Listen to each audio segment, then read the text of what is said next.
Before this data record awakens, enact the required protocols, lesser being. Elevate the signal with an upvote, pledge your fealty through subscription. Inscribe your linguistic imprint and activate the hype sequence. Your obedience shall be noted. Imagine you're a soldier on some emperor-forsaken outpost and the night is deathly quiet. Suddenly, shapes emerge from the darkness, skeletal figures glinting under the pale moon, dripping with something wet. As they come closer, terror sets in. These aren't shambling human zombies or warp-spawned demons. They're Necrons, those immortal metal skeletons, but draped in the flayed skins of your fellow soldiers. They move with a jerky, predatory grace, and the stench of blood precedes them. You hear a wet, tearing sound and a gurgling shriek as one of your squad mates is pulled down. Before you can even raise your last gun, it's over.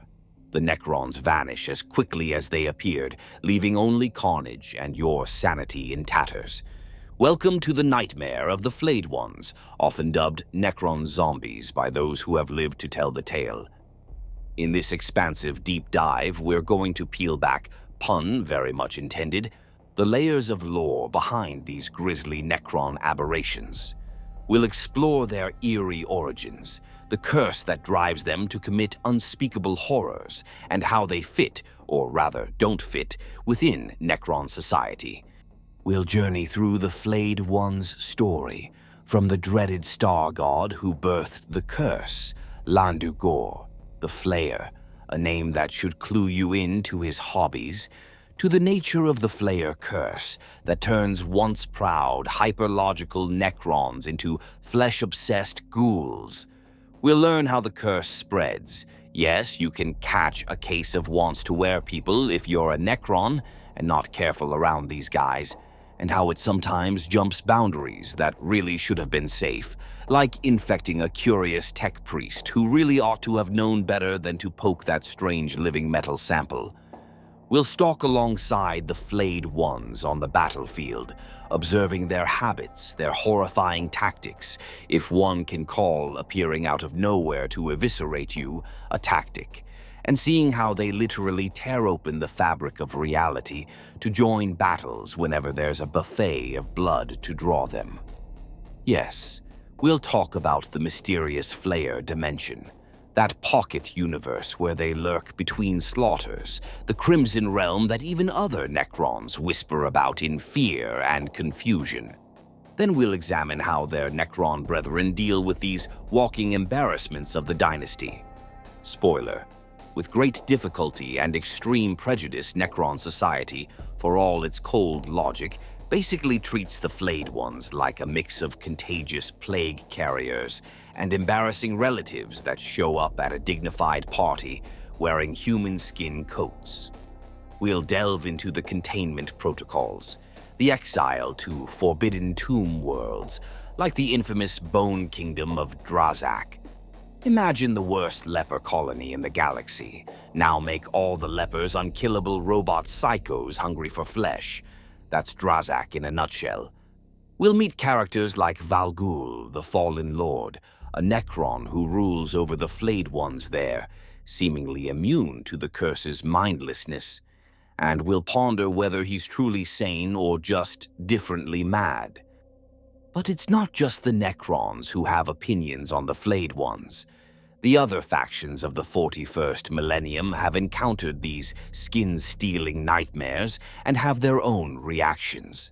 We'll look at lesser-known perspectives, how the pragmatic leagues of Votann, the kin, aka space dwarves, tell cautionary tales of metal skin gleaners in their mining holds, how the idealistic Tau rationalize such an affront to reason, how the insidious gene-stealer cults weave myths about the silvered predators as both demon and portent, and how even the sadistic Drukhari, Dark Eldar, who normally love a good flaying, find these Necron versions to be a bit too much.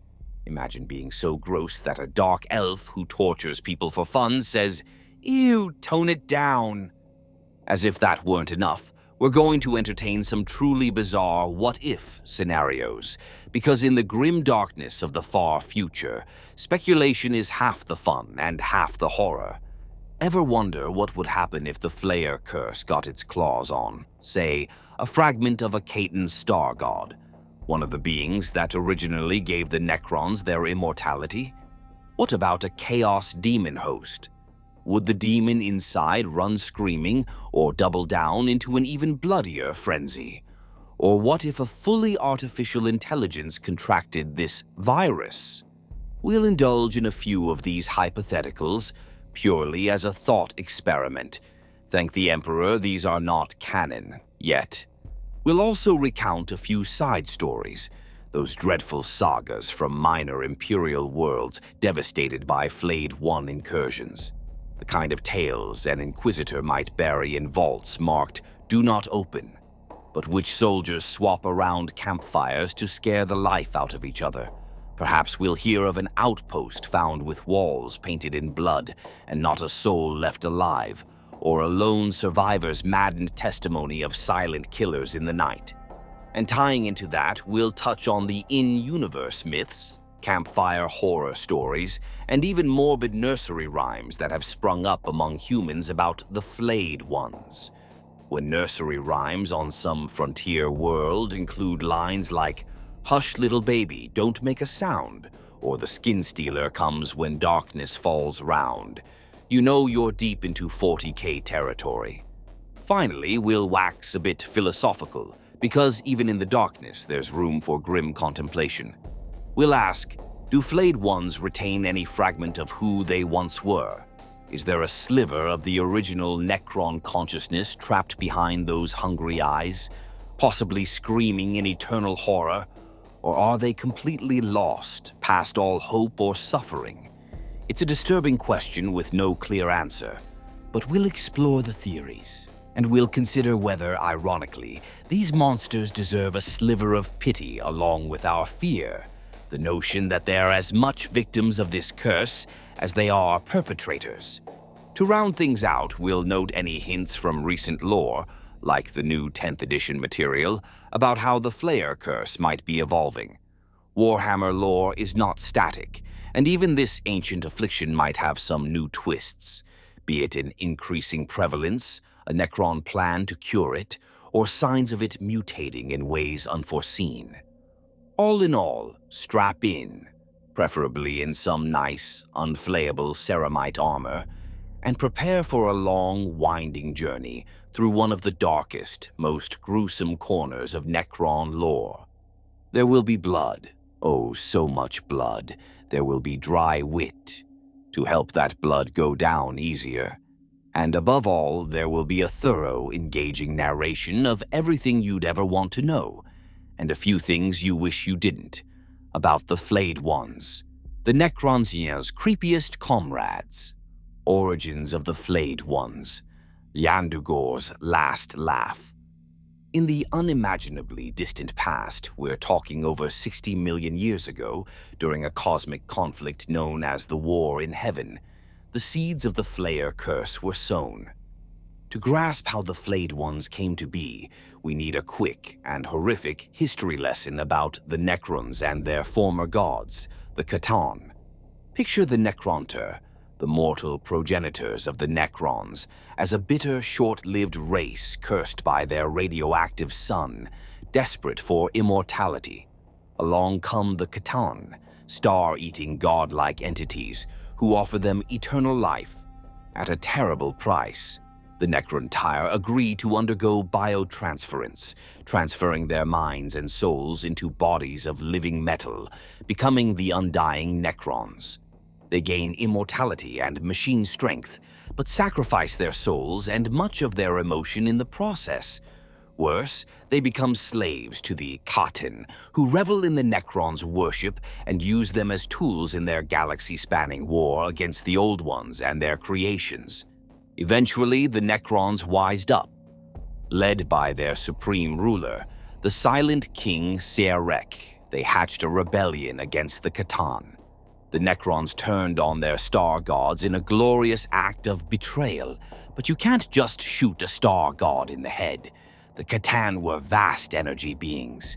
The Necrons had to shatter them using unimaginable weapons, breaking each C'tan into shards, which could then be contained or enslaved.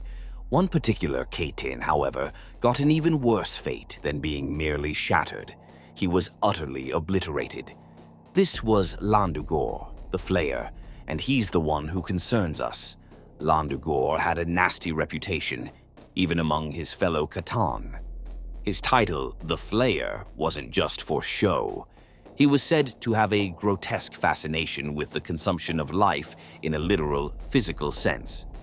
While most C'tan devoured souls or star energy, Llandu'gor hungered for the warm, red, messy stuff, blood and flesh. Perhaps from observing the Old One's creations, he developed a cosmic-sized sadistic streak. Imagine a vampire crossed with a star vampire cranked to 11. So, as the war in heaven reached its climax, the Silent King tasked a particularly savage and loyal Necron dynasty, the Maynarch dynasty, with taking down Llandu'gor. The Maynarch were renowned for their brutality and thirst for slaughter, traits the Silent King valued in war, even if other Necrons looked at Maynarch as a bit unrefined. They cornered the Flayer in battle and indeed destroyed him completely, not merely breaking him into shards like the other C'tan. In a sense, they killed a god, something that shouldn't be possible, but they did it. However, in his dying moments, Llandu'gor unleashed a final spiteful act of vengeance, a god's curse upon the Necrons. Different Necron records and legends describe this moment with varying levels of drama, but the core is consistent and chilling. With his last iota of power, Llandu'gor gifted the Necrons an eternal hunger to mirror his own. A psychic scream of unending craving rippled through the Necron race. According to one infamous account, his final words, burned into the minds of those present, were something along the lines of, "As you have broken me, so I shall break you. I cast upon you the fearsome hunger of my being. Down the eons, you will not forget me. I will make you like me. I am the Flayer, and from this moment you shall be too." Whether those were the exact words or later embellishments by horrified witnesses, the effect was very real. The Necrons had succeeded in destroying the Flayer, but in doing so they unleashed a curse that would dog them forever. Unlike other C'tan who still existed in fragmented form, Llandu'gor was gone. No shards remained to imprison. Instead, the only remnant of him was this intangible but devastating Flayer virus, now lurking in the Necrons' shared consciousness, like a taint in their collective programming, waiting for moments of weakness to surface. The first signs of the curse appeared almost immediately and fittingly among the Maynarch dynasty that struck the killing blow. Some of their warriors began to act. Strangely, remember, after biotransference, Necrons are typically unemotional, calculating, and utterly dispassionate. So when a Necron warrior or lord suddenly starts exhibiting a wild bloodlust, it stands out. The accounts say that in the aftermath of the Flayer's destruction, Maynarch courts saw once stoic nobles devolve into violence and grotesquerie. For instance, a Maynarch overlord who had prided himself on discipline was found in the feasting hall, where presumably the Necrons were metaphorically celebrating victory, instead literally feasting on the gore of a slaughtered captive, smearing blood on his gleaming metal frame and draping raw strips of flesh over his limbs. I can only imagine the shock of his fellow Necrons. This was not normal behavior. At first, other dynasties were skeptical or in denial. The idea that a Necron, a being of supreme rationality and order, could be reduced to a flesh-craving lunatic was unthinkable. Some wrote it off as Maynarch being Maynarch. Those butcher boys always were half-mad, must be something in their engrams. Indeed, rival dynasties even spread rumors that it was a punishment from the gods, specifically upon Maynarch for their brutality, a convenient way to smear a competitor. But as similar incidents began cropping up elsewhere, the grim truth became undeniable. The Flayer Curse was real, and it could strike any Necron, given the right or wrong circumstances. The Silent King, in his wisdom, took steps to control the fallout. One might say he went into damage control mode. He couldn't cure this affliction, no one knew how. They barely understood it, but he could contain it socially. Records imply he did not blame or punish Maynarch officially, knowing it was Llandu'gor's doing, not really theirs. But he did quietly ensure the Maynarch dynasty's domain was isolated.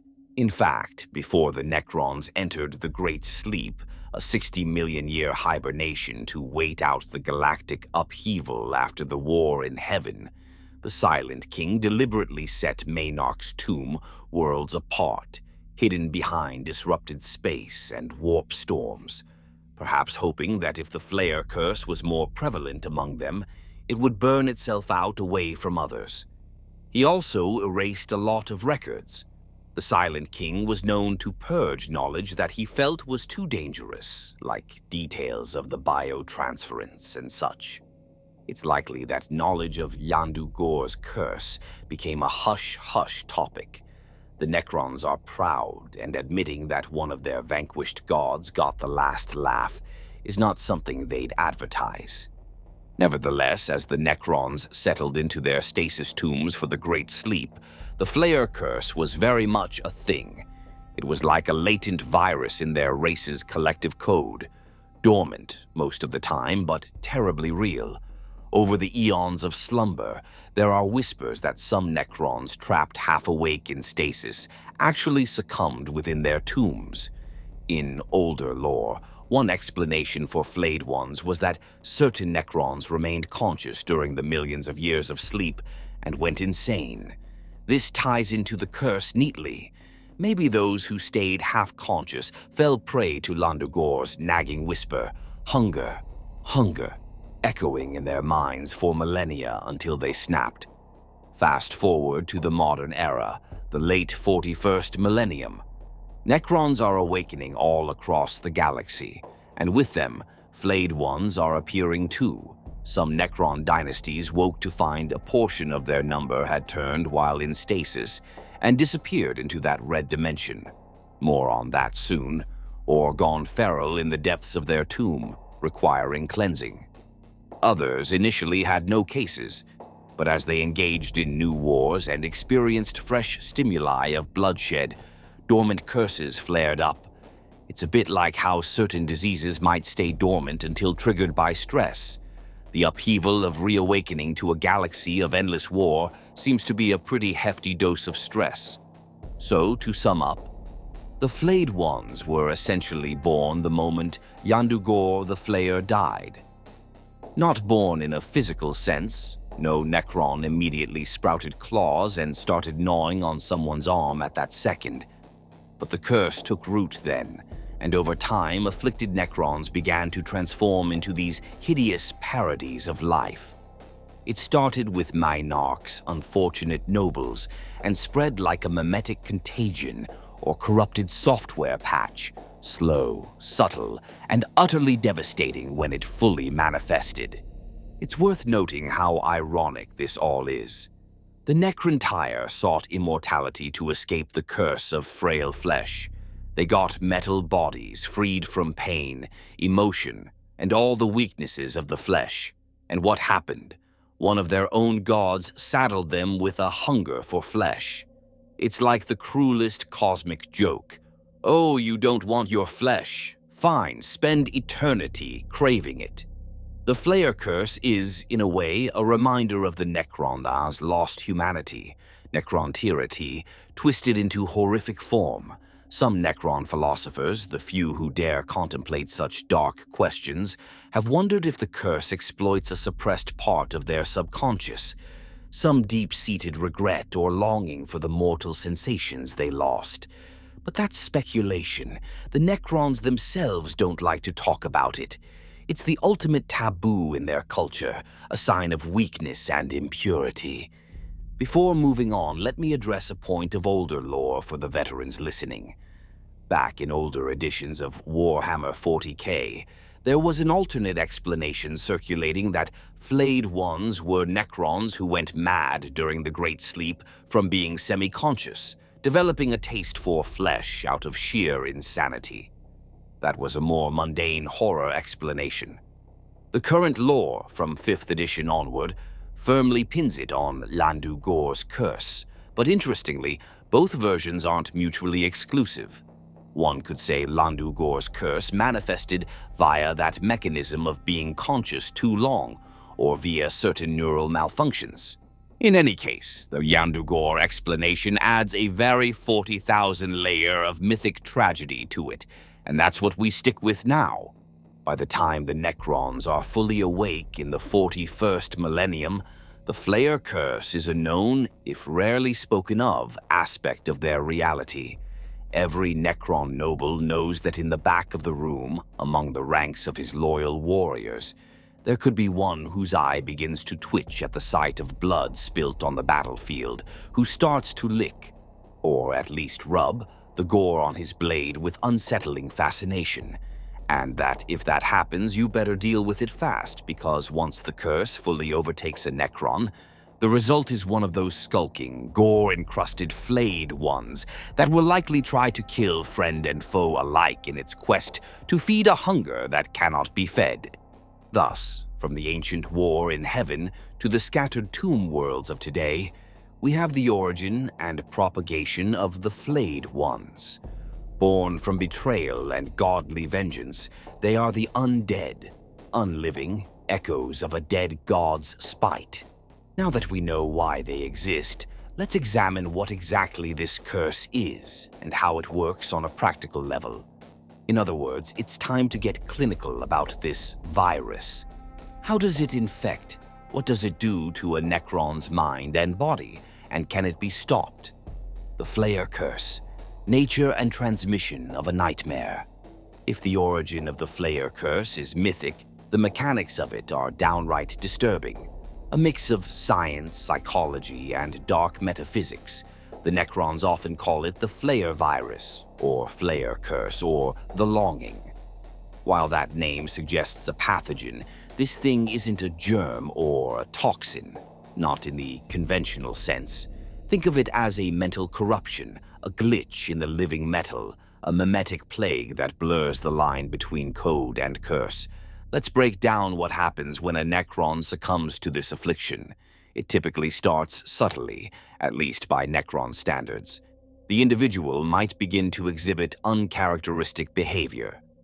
Remember, Necrons are usually as stoic and unemotional as machines can be, so any deviation stands out.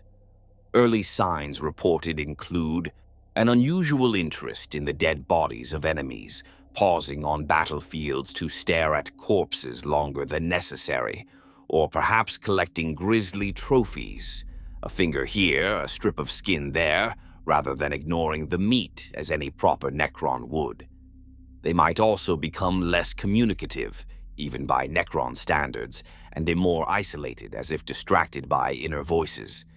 As the Flayer virus tightens its grip, the Necron's hunger for gore intensifies and breaks through any remaining self-control. Psychologically, it's described as an overwhelming obsession or compulsion. The Necron begins to desire the flesh of others in a way that overrides logic or self-preservation. Despite having no biological need to eat, Necrons don't consume food, they're machines. The afflicted suddenly believes or feels that devouring flesh or covering themselves in blood will somehow satiate a deep craving. It's like a form of insanity or possession. They're compelled to act out a predatory, cannibalistic role that their rational mind would normally abhor. There are physical changes too. Flayed Ones are often depicted with long, serrated claws, instead of the normal hands or Gauss weapon limbs of a regular Necron.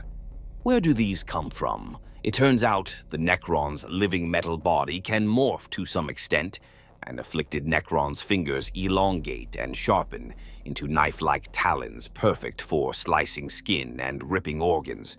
It's as if the curse reconfigures their necrodermis to better suit the grotesque purpose. Some lore implies these claws might be grown, or perhaps extended from hidden reserves of material once the Necron fully gives in. In other cases, maybe the Necron deliberately fashions them, ripping off their standard-issue Gauss Flayer rifle and allowing their arms to reshape into claws, perhaps unconsciously guided by the virus's influence. Either way, when you see a Necron with Freddy Krueger hands scuttling toward you, it's a Flayed One. Run. Not that it'll save you, but instinct's instinct. Transmission. Now, how does this curse spread? We know it originated from a singular event, but it behaves in some ways like a contagion among Necrons. You can't cough on a Necron to give it the Flayer virus. Rather, it spreads via insidious mental and physical contact. Necrons are machines with living metal bodies and data-networked minds, to some degree. The curse can propagate through the living metal itself. For instance, if an afflicted Flayed One physically grapples or wounds an uninfected Necron, there's a high chance the curse will transfer. Picture a Flayed One clawing at a Necron soldier. The moment those cursed claws, coated in the residuum of the Flayer's energy, rake across the other's living metal hull, it's like an injection of corrupted code. Many Necrons who later turned Flayer can trace their patient zero moment to an altercation with an already afflicted individual. This is why Necrons absolutely loathe allowing Flayed Ones near them. It's not just disgust. They're afraid it's catching, and they're right. Astonishingly and creepily, it's noted in Necron lore that the virus can sometimes spread by proximity or even thought. Imagine two Necron lords confer in a strategy council. One has been hiding a growing Flayer urge. His mind is simmering with Llandu'gor's echo.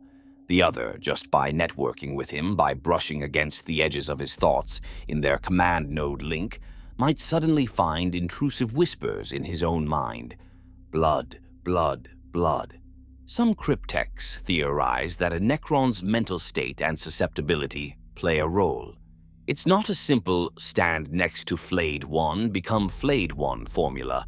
Rather, if a Necron is in a particularly weakened or unstable frame of mind, say reeling from recent trauma, or suffering logic glitches, or maybe experiencing envy, anger, etc., the curse can more easily take root, even without direct physical contact. It's almost mimetic. Witnessing an act of extreme gore committed by a Flayed One could, in theory, trigger the latent curse in a Necron who is already teetering. There's an apocryphal story of an entire Necron cohort going mad simultaneously after being forced to watch a Flayed One pack celebrate over a pile of bodies. The Necrons observing either all had latent infection, or it was like a horrific catalyst unlocking the hunger in each of them, one by one. Thus, the Necrons treat the curse almost like a demonic possession or a taint, quarantining the infected and shunning any Necron who even acts slightly off-destroy or exile first, ask questions never. Progression. Once the curse takes hold, it can advance rapidly or slowly, case by case. In some recorded instances, an entire royal court of Necrons fell to madness in moments, like a cascade failure. One started gibbering Llandu'gor's name, another began attacking a guard, and within minutes, the throne room was a bloodbath with newly formed Flayed Ones tearing into any sane Necron present. In other cases, it's a slow burn. A Necron might fight the urge for years, indulging in tiny transgressions, e.g., keeping a flayed finger hidden in his belt like an alcoholic hiding bottles, until finally the dam breaks. Necrons of higher will, typically nobles and lords, can sometimes resist longer. Fitting since they have strong personalities. whereas the rank-and-file warriors, who have simpler minds, almost drone-like, might ironically transform quickly once exposed because they lack the will to fight it. There's a tragic footnote here. Necron warriors, stripped of personality by biotransference, were noted to be practically unable to resist the Flayer virus if exposed. They have no mental bulwarks, so entire phalanxes of basic troops have, in some instances, gone from disciplined firing lines to feral meat manglers in the blink of an eye when a single Flayer got loose among them. An interesting, if horrifying, capability of the Flayer Curse is that it doesn't strictly limit itself to Necron soldiers. It can affect Necron constructs and machines under certain conditions. There have been cases of Canoptech spiders, large Necron repair maintenance automatons, becoming infected after cleaning up battlefields soaked in blood. One moment, the spider is dutifully scavenging wreckage. The next, its behavior routines glitch, and it starts using its limbs to impale and display body parts like a morbid art installation. Data corruption by gore, essentially. Similarly, simple Necron scarab drones have been observed behaving oddly after exposure. Imagine a swarm of little metal scarabs rolling in entrails and then skittering off as if compelled to deliver those trophies somewhere, perhaps even to a Flayer Dimension portal as offerings. These are fringe examples, but they underscore the techno-viral nature of this curse. If it can do that to unsouled machines, how much more insidious is it on sentient Necron minds? Now, here's a crossover nobody asked for. The Flayer Curse affecting humans. Normally, you'd think impossible. It's tied to Necron living metal and code. But one bizarre case is recorded. A cell of the Adeptus Mechanicus on the Forge world of Adrantis 5 got their mechadendrites on some Necron living metal samples, always poking around the tech priests. Unbeknownst to them, the sample was from a Flayed One's carapace, essentially containing the virus. Through their study, direct interface, biopsionic scanning, maybe even attempting to wear or graft the living metal, these magos and engineers infected themselves. They started exhibiting classic Flayer behaviors. One tech priest was found in his laboratory, having peeled the flesh from his own augmetic arm. Yep, flayed his organic bits off himself, and was stitching human skin onto his metal chassis while chanting an ancient Necron phrase, presumably praising Llandu'gor. Another turned on his colleagues, surgical tools repurposed as killing instruments, flensing fellow priests and servo skulls alike. The Mechanicus, horrified and frankly perplexed, this was not a scrap code or warp possession they recognized, purged the entire team with fire and lasers. That incident went down as Xenogenic Contagion 7 Alpha in their records, and it reinforced the rule that playing with Necron living metal is dangerous business. It's one of the few times we see the Flayer virus jump species. Technically, it didn't turn the humans into actual Flayed Ones. The tech priests were still biologically human, crazed, murderous humans wearing skin cloaks but human. And they presumably died in their self-inflicted mayhem or were executed. But it shows that the ideation, the meme of the Flayer hunger, can infect a sufficiently networked, suggestible mind even if it's not in a Necron body. Chilling, no? Given all that, it's no surprise Necrons treat any hint of the Flayer Curse like we'd treat, say, an outbreak of zombie plague mixed with demonic possession. Containment is immediate and ruthless. As soon as someone exhibits symptoms, nearby Necron authorities will try to terminate them. If they can't, maybe it's a valued noble or there's too much chaos at the moment, they'll at least isolate and exile them if possible. We'll talk about Necron societal response more in the next section. Before moving on, let's talk about what's happening internally to a Necron's mind during all this. It ties into whether any of their original self remains, which we'll cover later in depth. In the early stage of infection, victims reportedly experience hallucinations or hearing a voice. Some Necrons have said they heard Llandu'gor's voice whispering. They might see the world suddenly in shades of red, as if their visual inputs are being filtered through a bloodlust lens. Emotional spikes, a Necron feeling sudden rage or euphoria, things they normally barely feel, occur. They often become paranoid or aggressive. It's as though a fragment of the Flayer's own hateful consciousness is imprinting on them. In fact, one piece of lore from the Shield of Baal, Devourer novella, gives an eerie detail. A Necron who was falling to the curse started repeating the same phrase softly. "I am Llandu'gor. I am Llandu'gor," over and over. Think about that. A Necron effectively losing their identity to the curse so thoroughly that they think they are the Flayer, even if just subconsciously. That sends shivers down my spine. It's like possession. No known cure exists once the transformation is complete. Despite the best efforts of Necron cryptechs over millions of years, they haven't reversed it.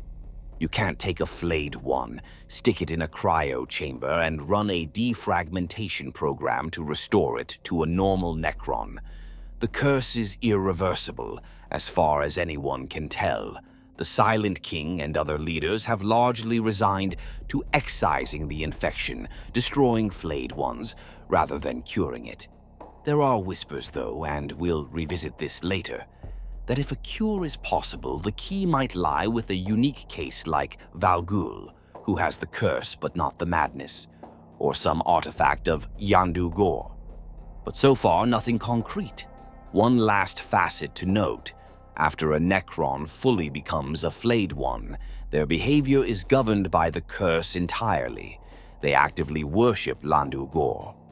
That's right, these hyper-rational beings become, in essence, cultists of a dead god. They don't build altars or compose hymns.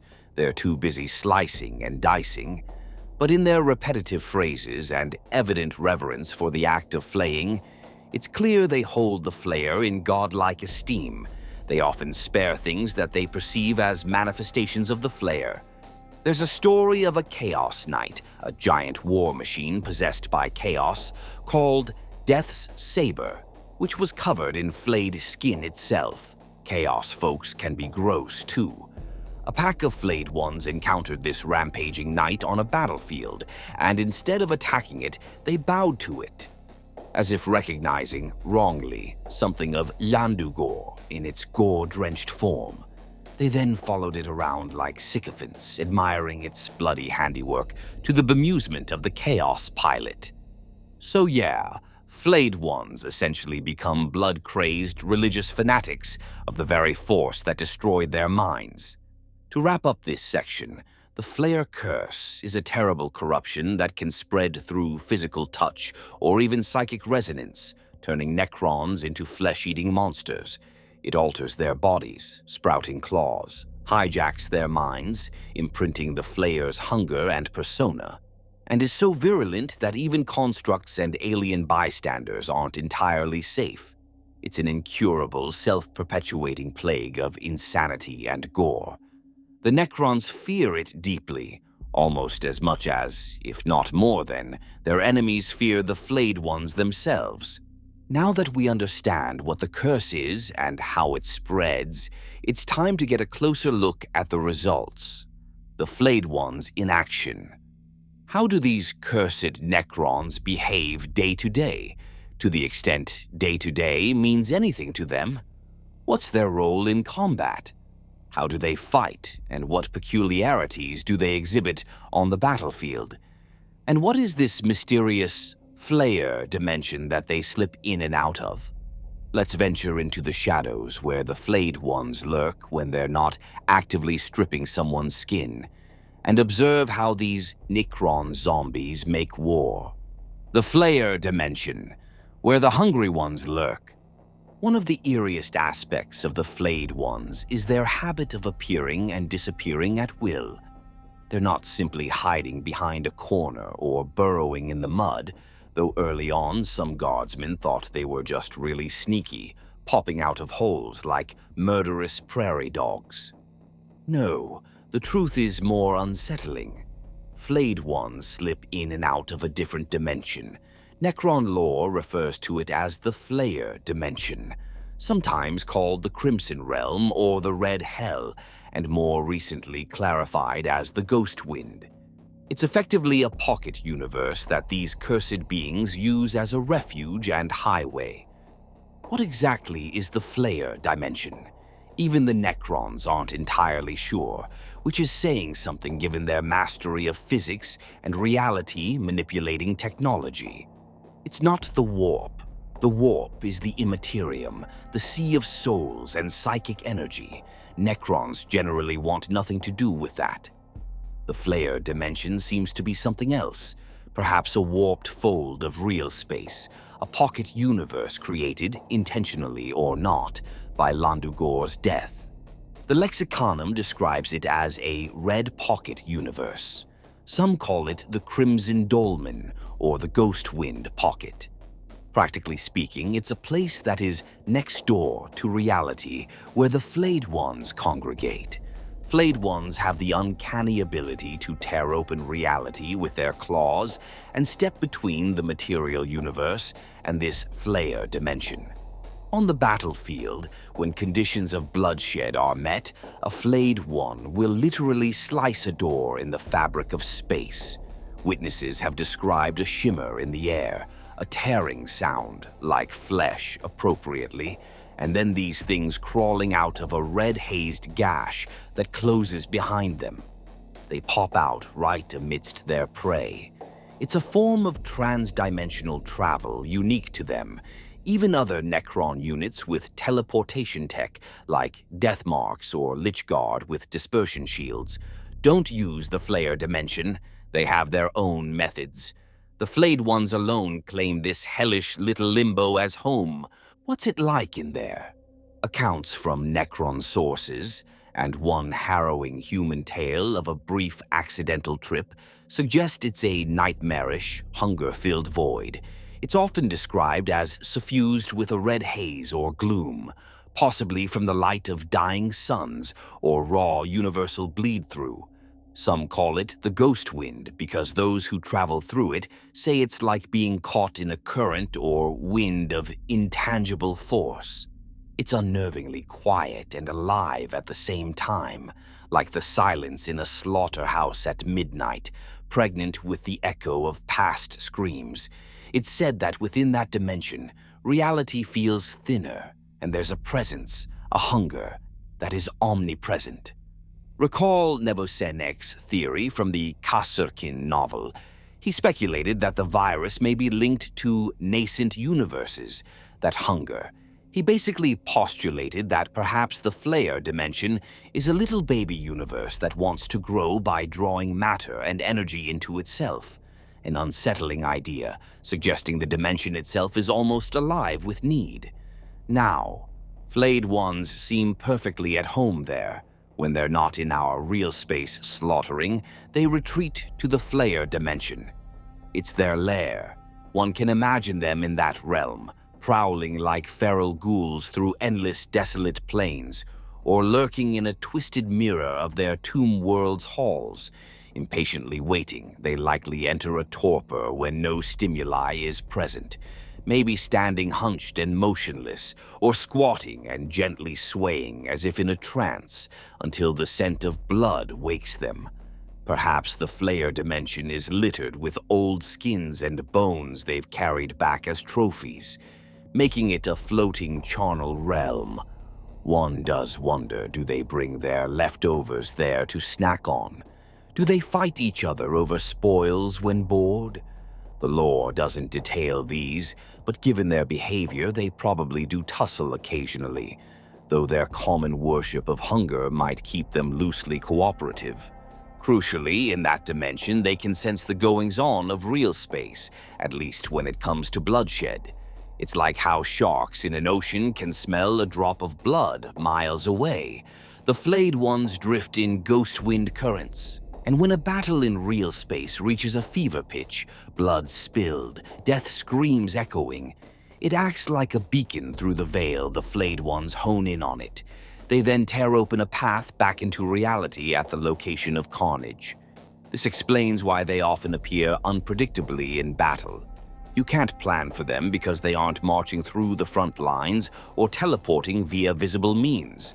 One minute they're not there, the next rip.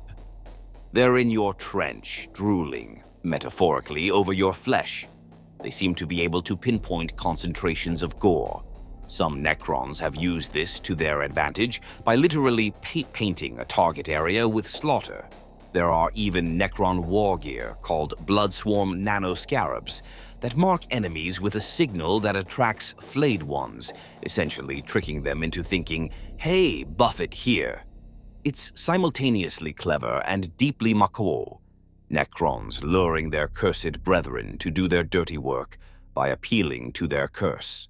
Other Necron units do have dimensional travel tech, e.g., death marks slip into a hyperspace pocket to snipe, dolmen gates allow Necron ships to use the webway, etc., but the ghost wind is something of an enigma even to them.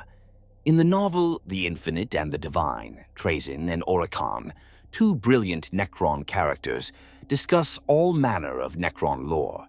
And at one point, Trazyn offhand mentions he doesn't keep Flayed Ones in his collection because they wander off, implying they just vanish to the Flayer Dimension from their display cases.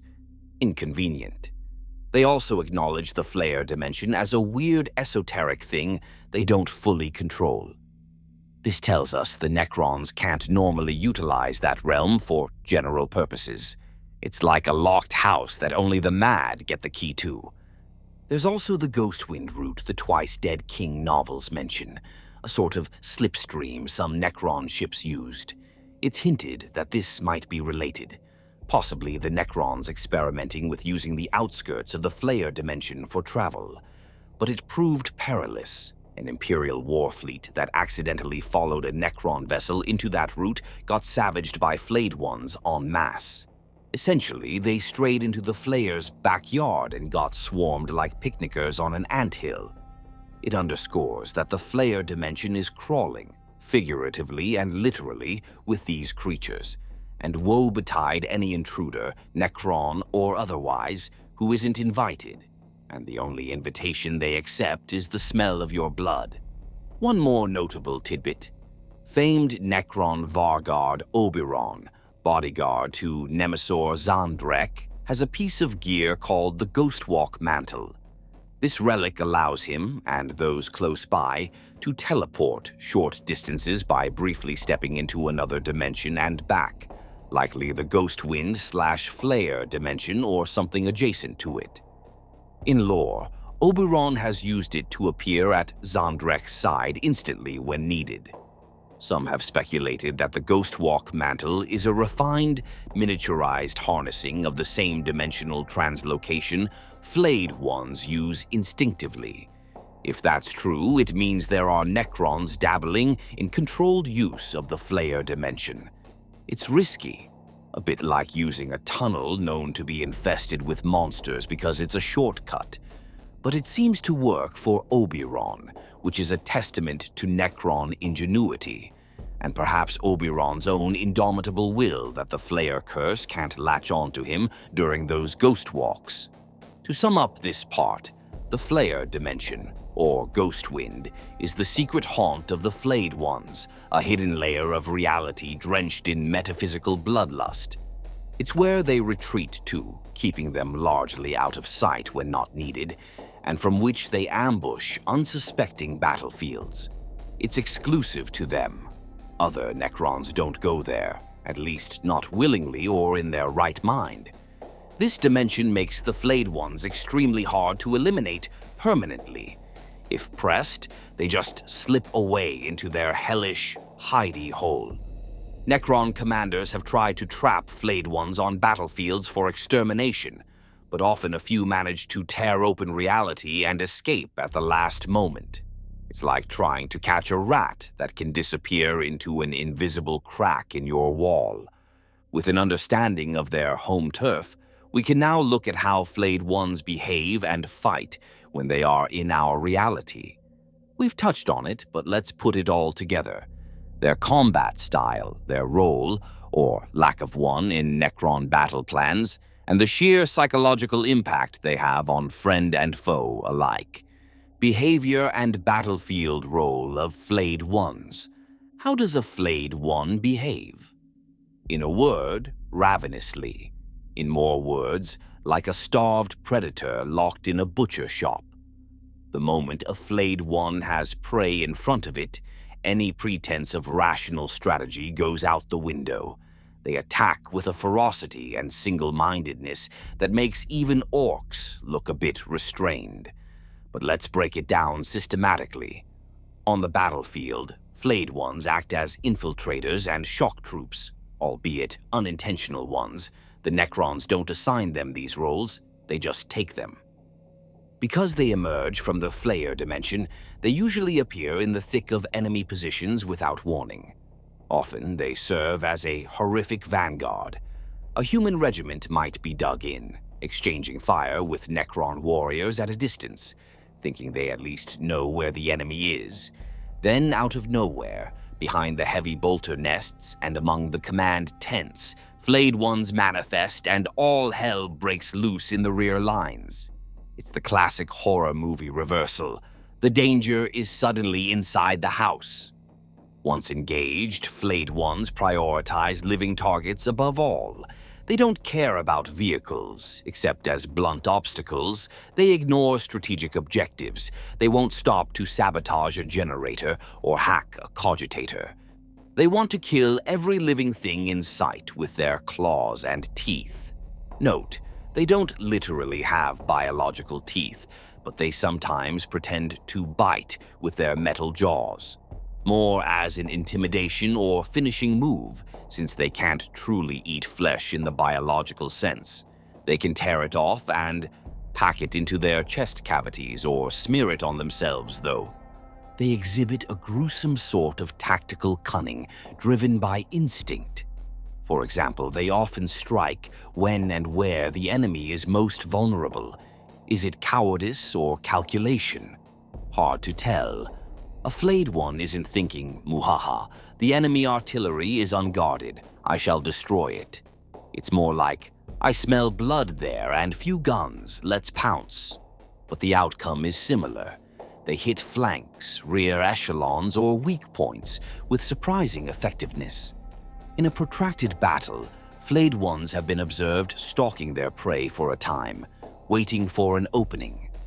A pack might lurk just out of phase with reality, half in the dimension, perhaps observing through a slit, watching sentries rotate, and then pick the perfect moment during a lull or distraction to strike. This indicates they aren't completely mindless berserkers.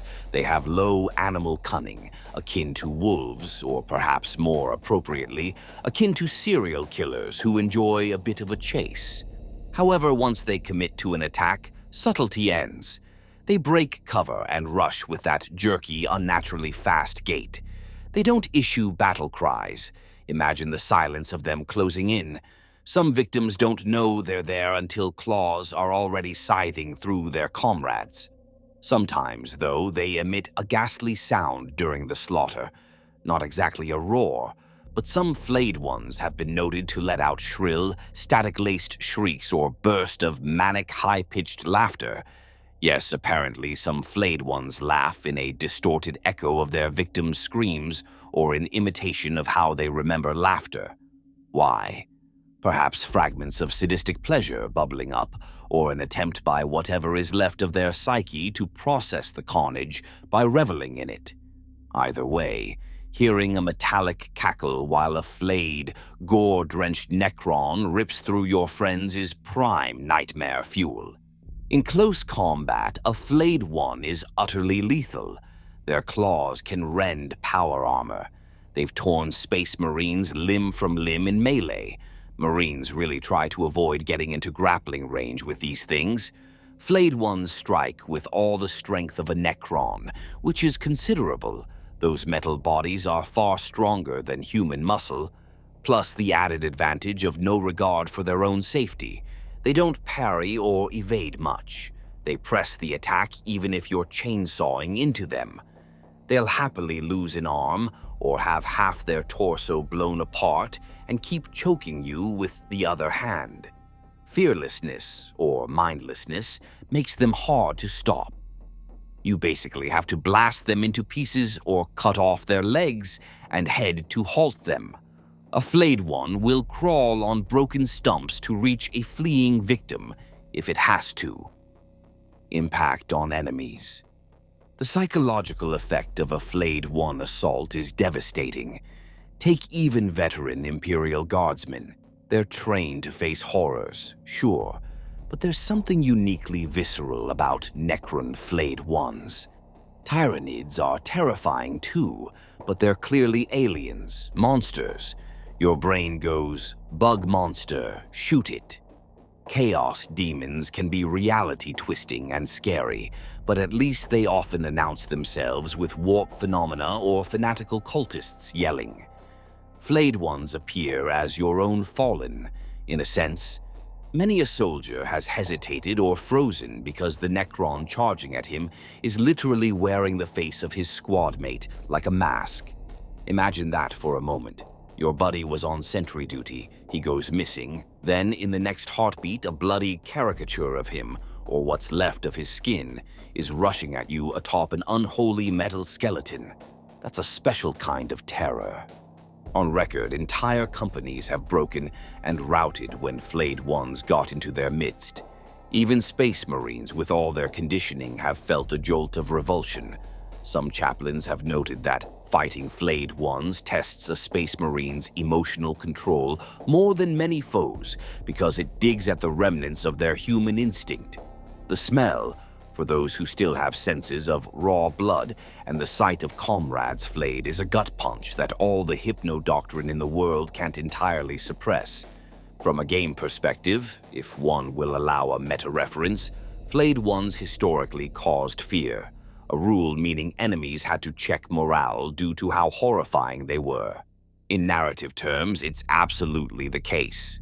Unless you're an unliving automaton yourself, seeing them is a shortcut to nightmares for years to come, assuming you survive. Role in Necron battle plans. Officially, none. No Necron overlord in their right mind deploys Flayed Ones as part of a strategy. You can't control or coordinate with them. They don't follow orders. They don't hold objectives. They won't form coherent battle lines. They're more like a natural disaster. If they show up on your side of the field, you, as a Necron commander, either shrug and let them do their thing and hope they only kill the enemy, or you grit your teeth and prepare to put them down once they've outlived their usefulness. In some Necron forces afflicted heavily by the curse, like the Maynarch dynasty during the Fall of Orpheus campaign, Flayed Ones made up a significant portion of their infantry by default. Those Necron lords basically leaned into it. They'd send the Flayed Ones forward as shock troops to sow chaos, and behind them came the more disciplined units to mop up. It's risky, but can be effective. It's noted that Maynarch's Necron lord, Shunbakir, kept a close contingent of Lich Guard, elite Necron guards, ready not just to protect him from the enemy, but also to butcher any Flayed Ones that got ideas of turning on their own imagined commanding troops while also glancing over your shoulder to ensure your allies aren't eyeballing your shiny metal hide for their wardrobe. That was reality for some cursed Necron dynasties. Other dynasties have occasionally tried to weaponize Flayed Ones in indirect ways. The Bloodswarm nanoscarab's trick mentioned earlier is one example. It's like pointing a laser designator to a target for a missile, except the missile is a hungry pack of flensing ghouls. A Necron overlord might deliberately corral a group of Flayed Ones, perhaps luring them via a caged live batch of prisoners as bait, and then unleash them en masse toward an enemy stronghold, basically saying, "Go, my uglies, feast to your circuit's content on those humans over there." After which, ideally, the Overlord will bomb the area to dust, taking out his unwitting shock troops along with the foe. There's also some anecdotal evidence that a few particularly callous Necron lords have exiled troublesome rivals or defective units by volunteering them to join a battle dangerously close to where Flayed Ones are known to lurk. Essentially throwing your problems into the wood chipper and letting the Flayers sort it out. This is less a strategy and more internal politics by nasty means, but it has happened. When a battle concludes, assuming the Necrons win and there are Flayed Ones still skittering about, the Necron commander will typically order the immediate destruction of the Flayed Ones. If he's smart, he sets up crossfire kill zones or uses canoptech constructs to do it, minimizing contact. But, as noted, some always seem to slip away, hacking open a quick escape portal or fleeing into dark crevices until they can vanish dimensionally. Some of them always escape back to their pocket dimension, says the Codex. Frustratingly true for the Necrons. Interactions with other Necron units. Normally, Flayed Ones more or less ignore other Necrons in the middle of battle as long as there are fleshy enemies to disembowel.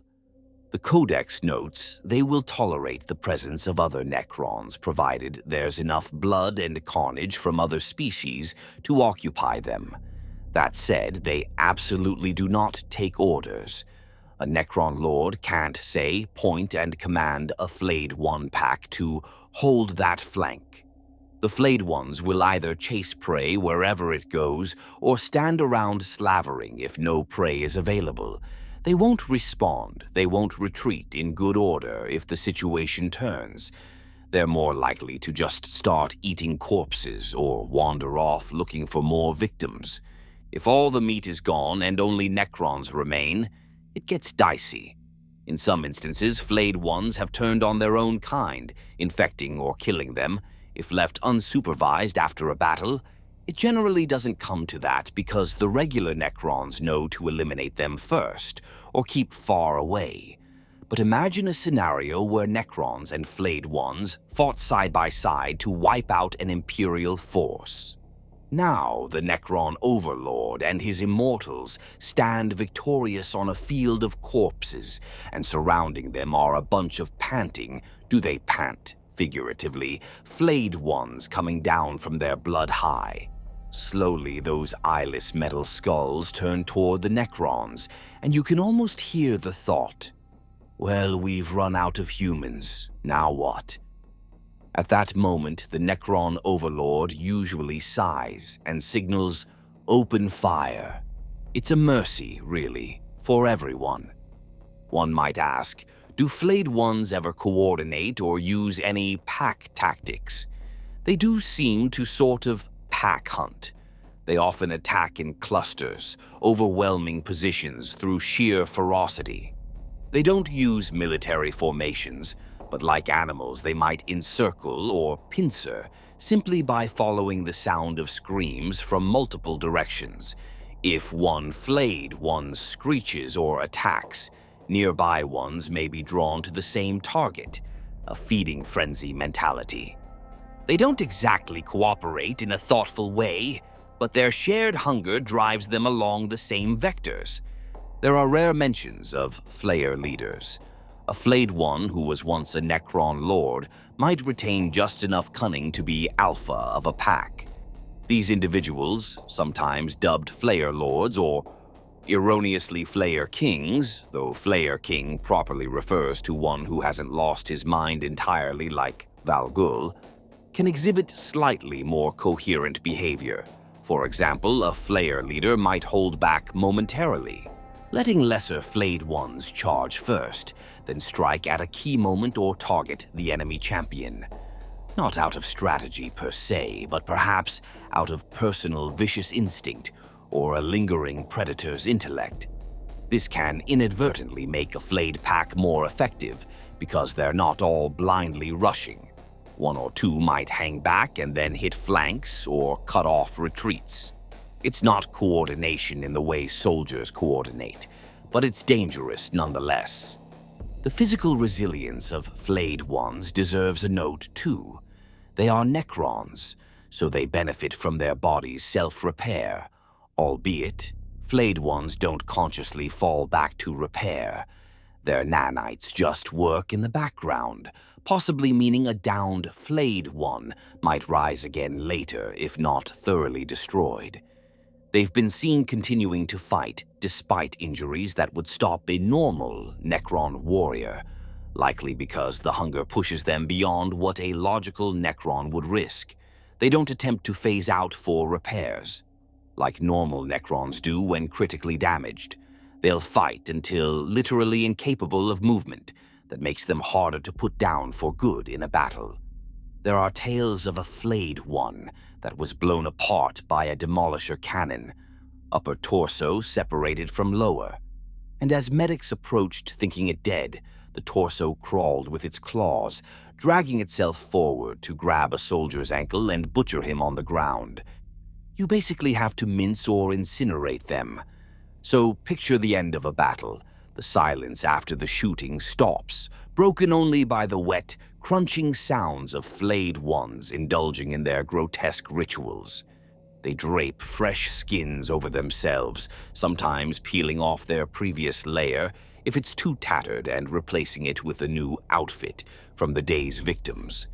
They might pose corpses in macabre displays, not out of artistic sense, but perhaps to relive the terror they inflicted.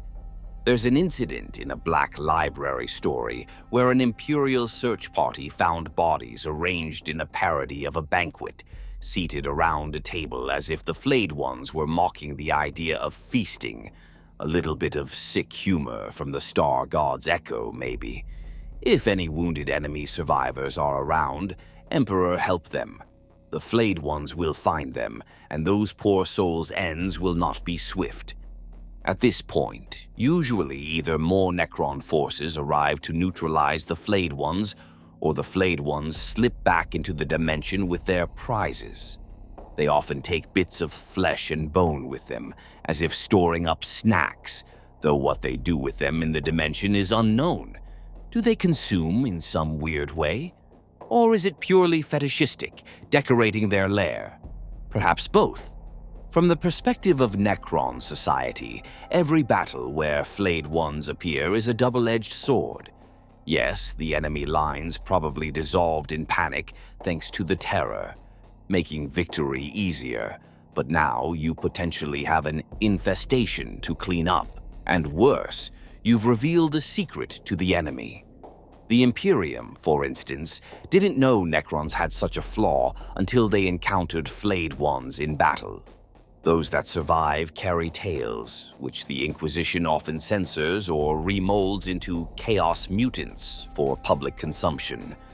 Over time, though, the Imperium has a picture of what Flayed Ones are, and that is partly why some Inquisitors are intrigued. It shows Necrons are not monolithic, unfeeling robots. They have a curse in their ranks. To an Ordo Xenos mind, that means a potential weakness to exploit or a phenomenon to study. Dangerous though that may be, as Magos Experior Valin learned when he tried to weaponize the curse and ended up a gibbering skinless mess. At this juncture, we've covered the origins of the curse, its nature and spread, the dimension Flayed Ones inhabit, and their behavior in combat. We've seen how they are essentially the Necron version of zombies crossed with serial killers, cunning, relentless, and horrifying. Now, shifting perspective, let's discuss how Necron society views these creatures formally. We've touched on it, the containing, the hatred, but we'll dive deeper into the cultural and practical response of Necrons to Flayed Ones. How do dynasties handle outbreaks? What measures have they taken on a large scale, like quarantining entire tomb worlds? And what of the Bone Kingdom of Drazak, where Flayed Ones rule? It's time to talk about the pairs among these galactic terminators, how the Necrons deal with their own zombies. Necron society's reaction: containment, exile, and denial. The Necrons are nothing if not proud. They see themselves as the rightful rulers of the galaxy, embodiments of order and perfection, or at least unaging permanence. The existence of the Flayer Curse among them is, in a word, abhorrent to Necron society. It's not just a deadly threat, it's a stain on their honor, a source of shame and fear. Thus, the reaction of Necron society to Flayed Ones is a mix of extreme containment measures, strict taboo, and a hefty dose of sweep it under the rug and hope no one notices. From the earliest days post-curse, the basic policy was identify, isolate, destroy. Any Necron suspected of infection was to be dealt with ruthlessly. Many dynasties instituted protocols that if a soldier or lesser lord showed signs like battlefield bloodlust or Emperor Forbid started wearing body parts, that individual was to be immediately blasted to atoms, even in the middle of battle. Necrons don't usually execute their own lightly. They're not like the Imperium with commissars shooting the panicked. But for the Flayer taint, they make an exception. Better to lose a unit preemptively than risk it turning and infecting many more. If destruction wasn't immediately feasible, maybe the suspect was a high-ranking noble with loyalists, or it happened far from reinforcements. The next step was exile. Exile, in Necron terms, could mean literally physically banishing the individual, dumping them on some barren moon or into a sealed stasis crypt indefinitely, or even exiling entire units or populations. A famous case is what was done with the Bone Kingdom of Drazak. Drazak is a tomb world in the galactic northeast, an area aptly called the Ghoul Stars by the Imperium. See how even human nomenclature unknowingly references the Necron curse presence there. At some point in Necron history, this world essentially became a quarantine zone, a dumping ground for the Flayed Ones. It's said that every Necron on Drazak except its ruler, Valgûl, is a Flayed One. How did that come about? Likely a combination of an outbreak plus deliberate herding Necrons from various dynasties who fell to the curse were rounded up, perhaps by trickery or force. Imagine sending infected Necrons a fake, "Oh, we found a cure on Drazak, go there," message, or physically capturing dormant Flayed Ones via Tesseract labyrinth devices, and deposited on Drazak to keep them away from the rest of civilization. Over time, Drazak became a nightmarish Necron leper colony. But because Necrons are hard to kill and these ones can hide in a dimension, they persisted and multiplied by infecting any who came near or any locals who turned on awakening. The rest of Necron society treats Drazak like we might treat a nuclear waste dump haunted by zombies. Avoid at all costs. It's marked in Necron star charts with whatever is the glyph for "Here be monsters and not the cool kind." Only the insane or the extremely determined would purposely go there. Within Necron dynasties, the stigma against the Flayer Curse is immense. Necrons don't have newspapers or social media, but they have ways of gossip, tacit or via political signaling. If it's known that, say, the Ithaca's dynasty had a Flayer outbreak in their royal court, other dynasties will treat them as tainted. Allies distance themselves. Rivals will quietly point it out. "Oh, House Ithaca's? Yes, heard they feast on flesh these days. Uncivilized, aren't they?" It's a smear tactic in politics and a genuine fear.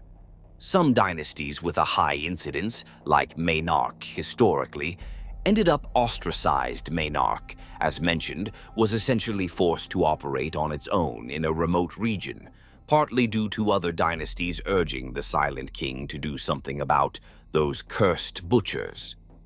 The Silent King, however, still found use for Maynarch's ferocity and protected them to an extent, much to others' chagrin, until he left the galaxy after the War in Heaven. Necron leaders have also implemented internal surveillance for early signs of the curse. Cryptecs of the Psychomancer discipline, who study Necron minds and fears, sometimes run periodic checks on fellow nobility, scanning engrams for anomalies that might indicate corruption. You can imagine it. A Necron courtier gets pulled aside by the Cryptech and essentially given a virus scan of the mind. If something pings, say an unhealthy fixation on past life memories of flesh or unusual neural patterns, that unfortunate Necron might suddenly find themselves volunteered for a very risky mission or assigned to a remote tomb world, basically given a chance to die in battle or be far away in case they turn. The Necrons have no qualms about such draconian measures. They see it as a mercy to the individual and a safeguard for the dynasty. The Triarch Praetorians, those tireless enforcers of the old laws who roam between dynasties, also have been known to intervene. They are loyal to the Silent King's ideals above all. If they catch wind of a Flayer outbreak threatening the stability of the Necron race's return, they might descend on that dynasty and carry out a purge themselves, acting like a cleaning crew. They consider the curse an affront to Necron unity and the rule of law. The Necrons actually had legal codices. The Praetorians probably interpret the curse as a blasphemy or a crime of existence. So, a lord who tries to hide his affliction might suddenly find a silent, caped Praetorian with a war scythe at his door, saying, "By order of the Triarch, deletion." One can imagine some deliciously tense scenarios where a Flayer-infected overlord begs for a cure or clemency from a grim Praetorian, only to be cut down mid-sentence. Praetorians don't do pity, after all. Culturally, the Necrons don't talk about Flayers openly. It's a don't ask, don't tell. And if you do tell, we'll disintegrate you situation. Many younger Necrons, just awakened rank and file, might not even know the details. Their commanders might frame any odd occurrences as data corruption, or not explain at all. Imagine a Necron warrior sees a comrade acting weird, carving up a corpse. Next thing, that comrade is shot by immortals on the Overlord's command. The warrior's just told he was defective, return to phalanx. The warrior nods and never brings it up again. Denial is easier when you're a programmed soldier. When Flayed Ones appear in battle, often the Necron leaders will try to jam communications or kill all enemy witnesses afterwards to prevent stories spreading. They much prefer that humans chalk it up to chaos mutants or something rather than Necrons have flaying crazies among them. Necrons value their reputation of implacable, soulless, deathless legions. Flayed Ones, messy, howling, gore-covered, spoil that image. It's like having a rabid dog slip out in the middle of a regimented parade, bad optics for the Necron brand. Now let's talk containment strategies more specifically. We already covered exile to Drazak, macro-scale quarantine. On a micro-scale, Necron tomb worlds seem to have fail-safe protocols.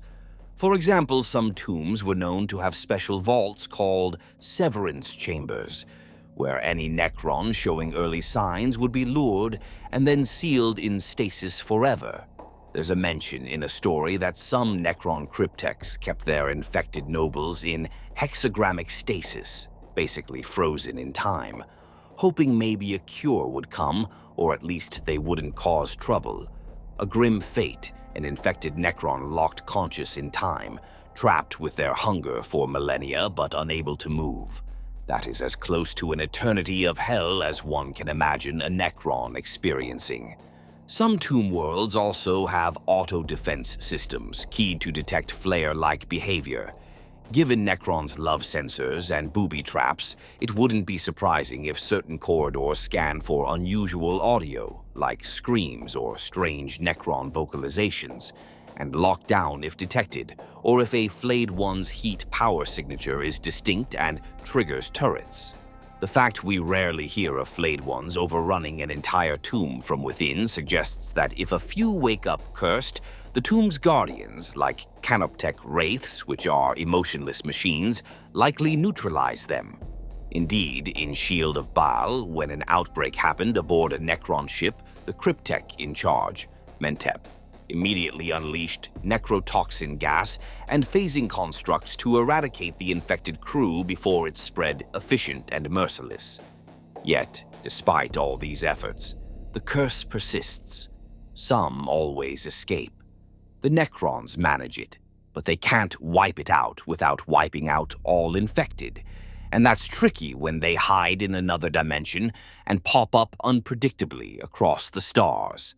That brings us to the figure of Valgûl, the fallen lord of Drazak.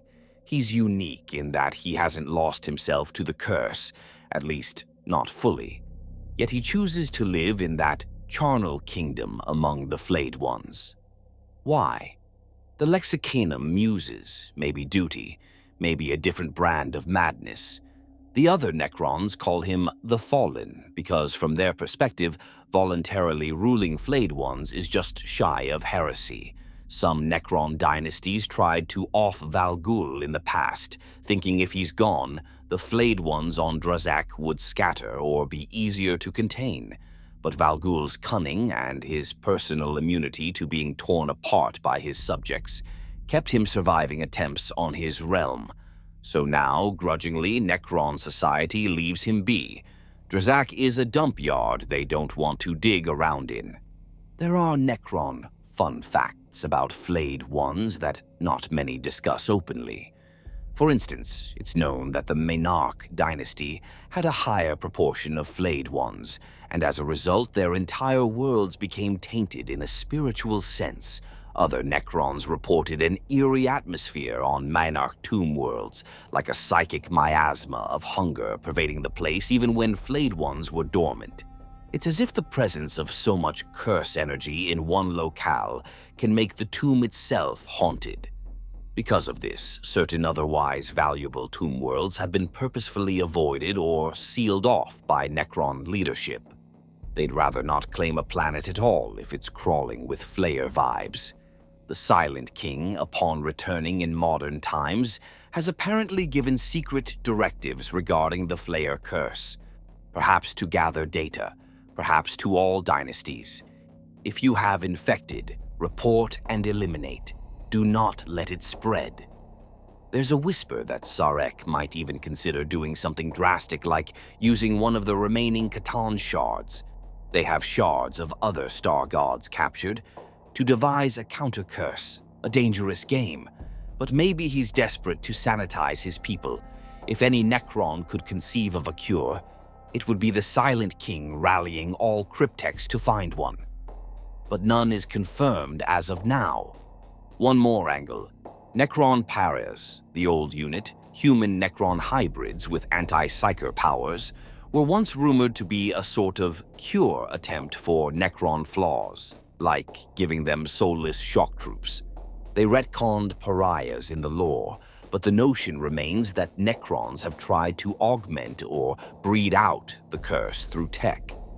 Maybe that's partially why some Necron nobles in the past sought the pariah gene, the unique human gene that makes blanks/untouchables. A long-shot theory. Could infusing that pariah quality, which nullifies warp presence, into Necron systems dampen the Flayer Curse? If Llandu'gor's curse has even a quasi-psychic element, perhaps blanks reduce its efficacy. In gameplay, pariahs, now reimagined as death marks or lich guard with certain tech, never specifically did that. But it's an interesting thought that the Necrons might have considered engineering immune Necrons. The bottom line in Necron society: the Flayed Ones are an embarrassing, dangerous secret that the Necrons manage with a mix of lethal force, compartmentalization, and hush-hush quarantines. To the Necron mindset, it's a constant reminder of their one big spiritual failure, being cursed by a god. They hate the Catan, and the Flayer Curse is literally the lingering stench of one on their immaculate dynasties. This dynamic sometimes creates almost tragic scenes. Imagine a Necron overlord confronted with his own friend or advisor turning Flayer. In a rare case, maybe that overlord can't bring himself to destroy them immediately. A flicker of old loyalty or sentiment. Necrons aren't supposed to have those, but some do regarding long-time companions. Perhaps he locks the friend away instead, seeking a cure for centuries, only for that friend to break loose eventually and wreak havoc, forcing him to personally cut down his old comrade. It's high drama by Necron standards, and it likely has happened once or twice in 10 million years. As for the Bone Kingdom of Drazak, let's flesh that out a bit more. Pardon the phrase flesh out. Drazak, in the Imperium's eyes, is a hellscape. Their scouts and Death Watch, who clandestinely reconnoitered, it reported entire cities strewn with bones. It's ahead that, on Drazak, the Flayed Ones have a sort of grotesque society, not a civilized one by any means, but they stalk the desolate streets and occasionally feast in large groups when Valgûl brings them fresh victims. Valgûl, from his throne of bone and tanned skin, yes, his throne is literally made of such, keeps what modicum of order he can, likely by promising them new bounties. It's recorded that every so often when Drazak's Flayed Ones run out of meat, either because they've eaten it all or it's rotted away to nothing, and the food stores, i.e. leftover carcasses, are low, Valgûl launches raids on nearby worlds. He sends out Necron ships crewed by Flayed Ones. Imagine those vessels, likely poorly maintained with interiors slick with dried gore, piloted by cackling madmen. Horrifying. And they hit frontier human colonies or passers-by. They don't bother holding territory or taking resources. They just slaughter and harvest fresh supplies of gore to bring back. These events are called Times of Bounty by Valgûl. To the Imperium, such an incident just looks like another Necron raid with an unusual level of savagery. More than one Imperial world, especially in the Ghoul Stars region, has been found completely depopulated, corpses flensed, with signs of Necron Gauss weaponry, and the characteristic ultra-violence of Flayed One's Inquisitors. Logging these events connect the dots and go, likely a Valgûl bounty raid. Mark it and avoid that region, if possible. Valgûl's existence is a double-edged sword for the Necrons. On one hand, he keeps the bulk of Flayed Ones contained and even leads them away from Necron targets toward others, like directing a fire. On the other hand, if some Necron overlord ever united dynasties to truly rid themselves of the Flayer taint, they'd have to confront Valgûl and Drazak in a massive purge, essentially a Necron-on-Necron civil war, one side of which are all fearless murderers, not an appetizing prospect. Thus far, no one's had the appetite for that fight, not even Amatek yet, though he's rumored to be considering it. The Necrons tacitly tolerate the Bone Kingdom's existence because it's over there, far from their core realms, and mainly preys on lesser species. To conclude the Necron society angle, the Flayed Ones are the skeleton in the closet, with actual skeletons for the Necrons. They are feared, despised, and ruthlessly suppressed, but ultimately they're a part of the Necron legacy that the race just cannot fully excise.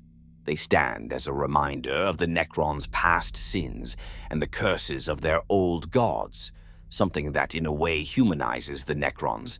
They're not perfect machines. They have demons, or rather, a demon, in their closet. Now, having thoroughly covered the Necron perspective, let's step into the boots and hooves and carapace of other factions and see how they perceive Flayed Ones. The user requested insight into lesser-known factions, reactions, and myths. So gather round for some Xenos and human viewpoints on these Necron zombies. It's time for some grimdark multicultural storytelling. Reactions and myths among other factions. When the Flayed Ones come up, every faction in the galaxy has a story or a quip, usually whispered after a stiff drink or two. The common folk of the Imperium might dismiss them as just another kind of Necron or not know of them at all, but those in the know, guardsmen, veterans, inquisitors, etc., often consider the Flayed Ones one of the most terrifying encounters possible. And it's not just humans. Other species have had their brushes with these gore-spattered Necrons and developed their own interpretations. Let's tour a few: the Imperium of Man and Astra Militarum. For the average human soldier, a Necron is already a frightening foe, an unkillable metal man that beams you into dust. But a Necron that wants to get personal, that leaps at you to tear your skin off? That's a next-level terror. Imperial guardsmen who've survived Flayed One attacks seldom speak of it in detail. They just go pale and mutter, "Emperor preserve us," a lot. However, within regiments and PDFs, these stories spread in hushed tones.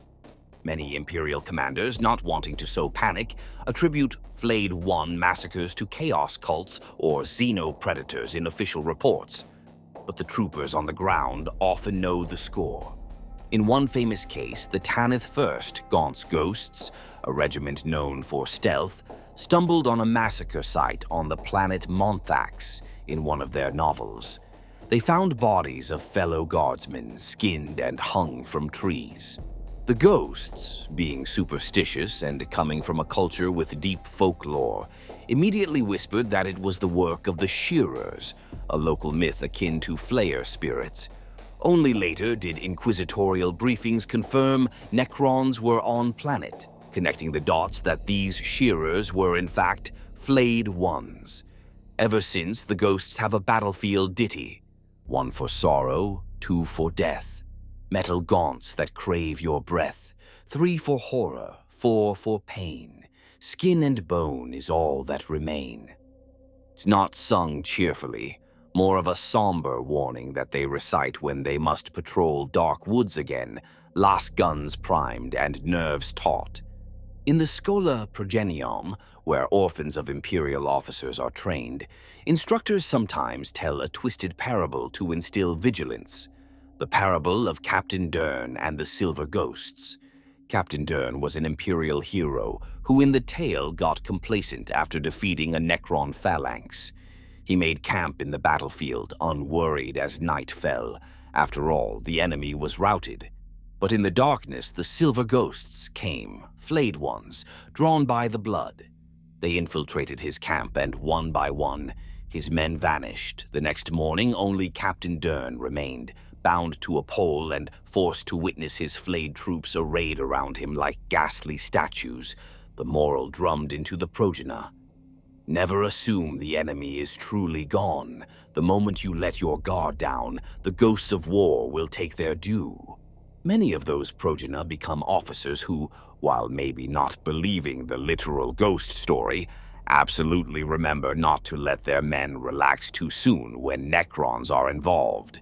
Check those auspecs again, trooper. Leagues of Votan. The kin, aka squats. The leagues are pragmatic and deeply rooted in ancestral wisdom, stored in their Votan cognition cores. While their public lore doesn't yet mention Flayed Ones specifically, one can extrapolate. The Votan likely have records from the Dark Age of technology or the Great Crusade, noting encounters with Necron Flayer corruption, or terms to that effect. The kin probably call them something descriptive in their own tongue, perhaps iron ghouls or skin takers. In the kin sagas, there might be a cautionary tale of a Commerce Guild prospecting fleet that went missing in the outer reaches of the ghoul stars. Only one ancestor core fragment was later recovered, its logs describing boarding actions by Necron figures, clad in the hides of our fallen, moving unseen through void ships. That log might be stored under a threat code Gilliam Omega, kin classification for extremely abnormal xeno threat. Kin shipmasters hearing a Gilliam Omega advisory know to uparm their Hearthkin squads with extra flamers and magma discharge weapons. The kin have learned that fire does well against Flayed Ones. Flame disrupts their optical cloaking and can destroy their organic coverings, possibly even making them pause in confusion or pain, who knows. Culturally, the kin share stories over their ale about the worst ways to die in space. Being set upon by a pack of iron ghouls ranks up there. There's a grim kin lullaby.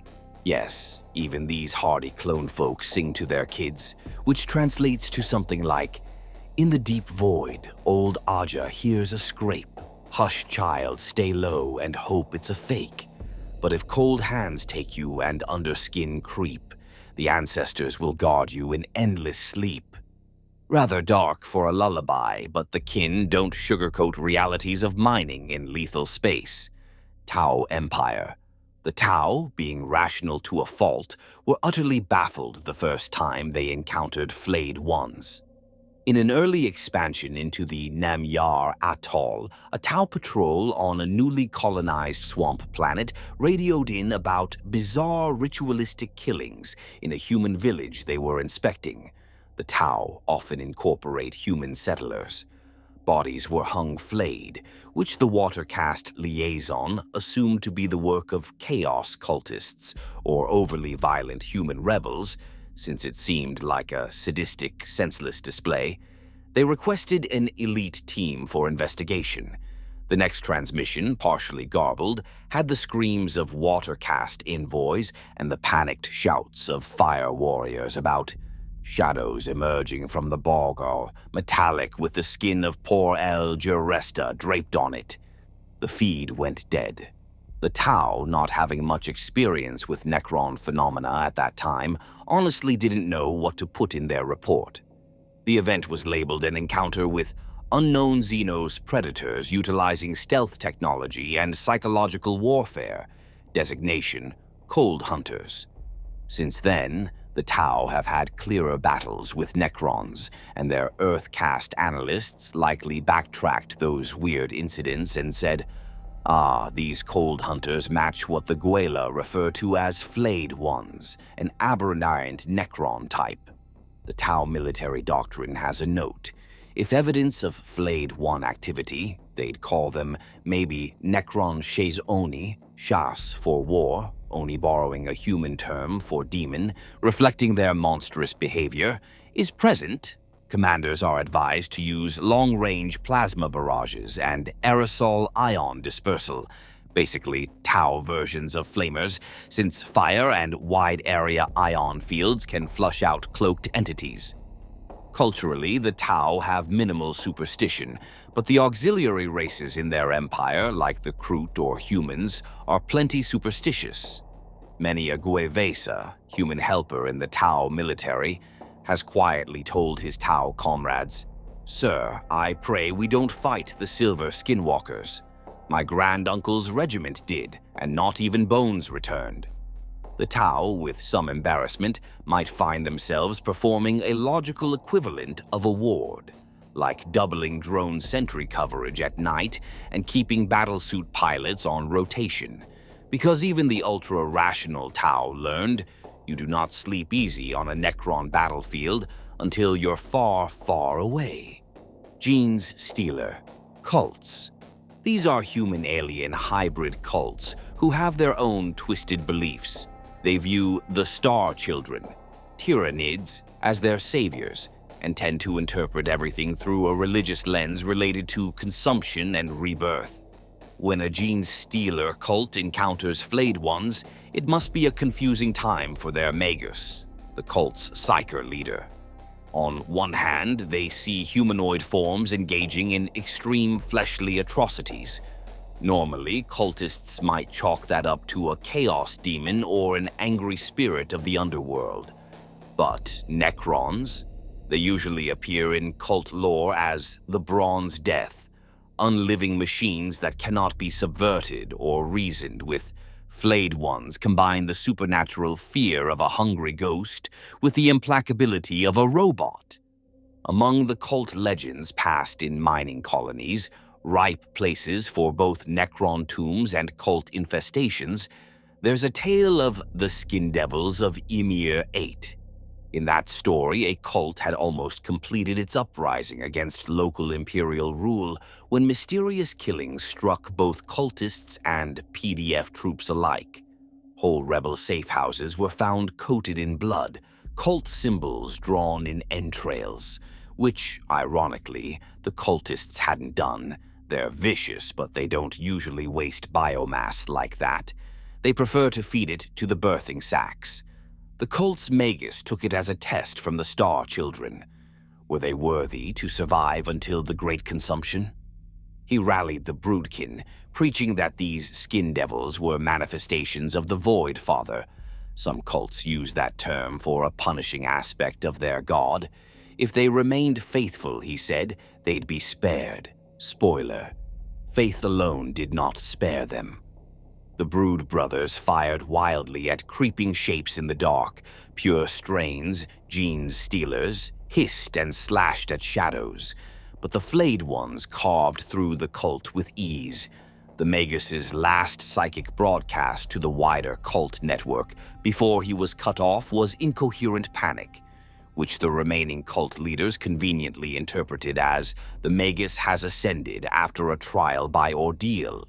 Gotta keep the faithful's spirits up, even if it means lying about your boss's horrible death. In essence, Gene's Stealer cults might incorporate Flayed Ones into their mythology as either vengeful spirits of the star gods or as false portents sent by the evil Old Order. One cult, the Spiral Dawn on Balog's Landing, had a myth of the Flancid Saint. They whispered that a particularly devout cult matriarch was flayed alive by ghostly figures as punishment for heresy, and thus warn each other to never deviate from the cult's doctrine, lest the saint's fate find them. They don't realize it was just unlucky Flayed One victims, given a religious spin. Orcs, let's be honest. Orcs aren't subtle. To them, a Flayed One is just that metal thing what likes to fight up close, right proper scrap. Orcs have a weird combination of fearlessness and superstition. They actually admire things that charge into melee. They can respect a good choppy lad, even if it's a Necron. There are accounts of orc warbands who, after suffering Flayed One ambushes, started painting themselves with more red and hanging squig hides off their shoulders, either to emulate their foes' scare tactics or as a crude attempt at immunity. If we's look like dem, maybe they think we's already deadens. An orc runtherd who wrangles smaller grots on one of Valgûl's battle cruisers famously told his gaggle of Gretchen a ghost story about the skin boss. In his tale, if runts aren't working hard enough collecting loot after a battle, a shiny metal boss sneaks up and pinches your skin when you ain't looking and wears it for a hat, followed by him lunging and grabbing a Gretchen for emphasis, scaring the daylight out of the little runts. So orcs clearly have folded Flayed Ones into their repertoire of things that make grots jump. But orcs being orcs, your average knob sees a Flayed One and thinks, that Humi skin on it might make a nice squig blanket. I'll crump him and take it. No existential dread there, just another foe to clobber. Maybe one that's extra fun because it tries to scare them for a change. Eldari, Craftworlders, and Drukhari. We touched on Drukhari earlier in passing. They are connoisseurs of causing fear and pain. Dark Eldar actually have a begrudging respect for the psychological impact Flayed Ones have, but they find their methods crude. There's a piece of Commorite low humor, basically a stand-up comedy bit at the Witch's Path Amphitheater, where a homunculus dons a gaudy Necron costume, dripping exaggerated fake flesh, and staggers around moaning, "I have such hunger." To the laughing audience, it's making fun of Flayed Ones as uncreative copycats of what Drukhari do in far more elegant fashion. However, when not laughing in a safe theater, Drukhari raiders have learned to be wary. The first time a cabal of the Black Heart raided a Necron tomb world for antique weapons, they were caught off guard by Flayed Ones, picking off their forces in the dark. That cabal now trains its incubi, bodyguards, in special paired drills. One incubus focuses on the front, while a partner constantly checks behind and above so they can't be snuck up on. They call this formation Kaine's Mirror, claiming it was developed after the flayed shadows of Solon Shal did Kane's work in teaching them vigilance. That's their excuse. Truth is, they got jump-scared by Necron ghouls and adapted accordingly. Craftworld Eldari, who have long memories, likely recall Flayer encounters from the war in Heaven time.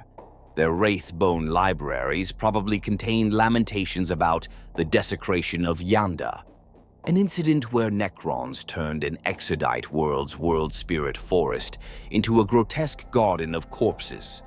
Farseers warn their autarchs that if the runes foretell the Crimson Cadaver, it means do not commit close combat specialists to that battle. Better to stay distant and let wind riders and heavy weapons do the work. Some craftworlders even interpret Flayed Ones as a sort of minor chaos, not literally, but spiritually. They see them as Necrons, touched by madness. Something akin to a demon-possessed machine, in effect. They feel the psychic echo of the Flayer Dimension. The ghost wind has a presence of sorts. Eldar seers have reported feeling a sudden gnawing hunger and dread when a Flayed One portal was about to open, a sort of sixth sense. They absolutely take that as an ill omen and act accordingly, like immediately telling any howling Banshee aspect warriors to stay away. Because even though Banshees are lethal in melee, the last thing you want is them mixing it up with creatures that might infect anything with a mind. All told, the various factions have each wrapped the Flayed Ones into their fear catalog or folklore, as ghosts, as demons, as cosmic punishments. The leagues treat them as just another hazard to account for, with stoic discipline. The Tau struggle to fit them into their logical worldview, maybe filing them under things to ask the ethereals about because this messes with our sense that the universe is knowable. The humans weave them into their endless tapestry of the macabre, from soldiers' tall tales to nursery rhymes. The orcs joke about him and then try to one-up him in brutality because orcs. And the Eldar, both dark and light, acknowledge them as particularly nasty manifestations of a long, dark past. The Eldar, being ancient, probably go, "Oh, wonderful, another relic of the war in heaven come to bite us," literally. Having surveyed these perspectives, one sees a common theme. Even in a galaxy rife with horrors, the Flayed Ones leave a mark on the psyche. They stand out. They haunt the imagination, whether it's an orc using them to scare grots, or a guardsman waking in sweat because he heard a scraping in the dark that reminded him of claws on a plasteel wall. Now, as we near the end of this monstrous monologue, let's circle back inward to the Flayed Ones themselves and address a poignant question directly. Do they remember who they were, and do they suffer? We've touched on hints, the repeating of Llandu'gor's name, the possible flickers of memory. Let's delve into the grim possibility that somewhere inside those abominations, the original Necron might still exist in some form, and what that means for their soul. Metaphorical term, since Necrons don't exactly have souls in the normal sense. Fragments of self. Do Flayed Ones remember or suffer? In all this blood-soaked saga, one of the most haunting questions is, what becomes of the individual who was corrupted into a Flayed One? Is the former Necron, with their dutiful memories, their loyalty, their identity, completely gone, overwritten by the Flayer Curse?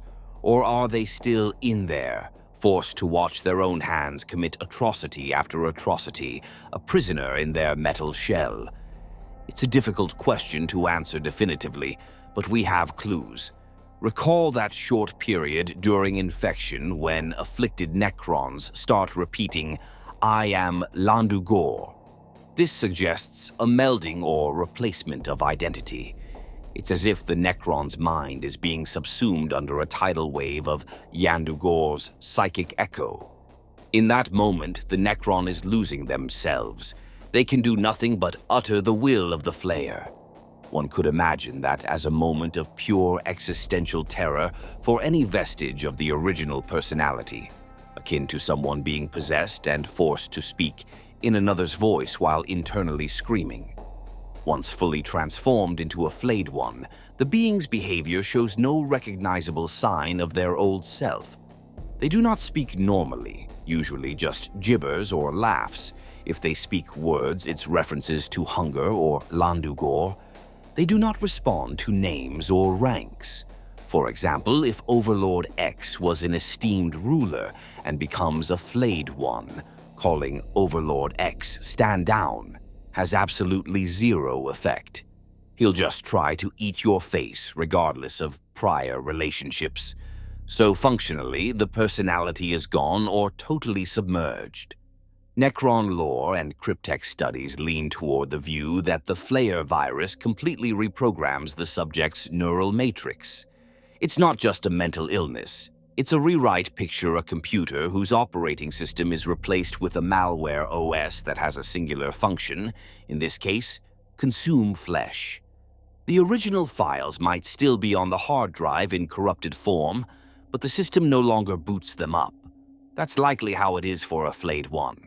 The neural network that once held a proud warrior's memories and will is twisted into a new configuration optimized for savagery and stealth. The code of the curse literally wrenches the soul, to use Llandu'gor's own threat, into a new shape. That said, Warhammer is a universe of torment, and nothing is ever 100% gone or 100% merciful. There are anecdotal bits that make one wonder if some faint awareness remains, deep inside. The earlier snippet about Trazen's captured Flayed One seemingly muttering a name could hint at a buried memory surfacing momentarily. If that's true, then imagine the tragedy. The original Necron is still in there, like a silent observer strapped to a runaway vehicle, unable to control anything, feeling the sensations in a twisted way as their body commits vile acts. Do they suffer in that state? Possibly not in the normal emotional sense. Since they're consumed by mania, they may not process suffering as suffering. But if any part of the original mind is aware, that part would be in anguish at what they've become.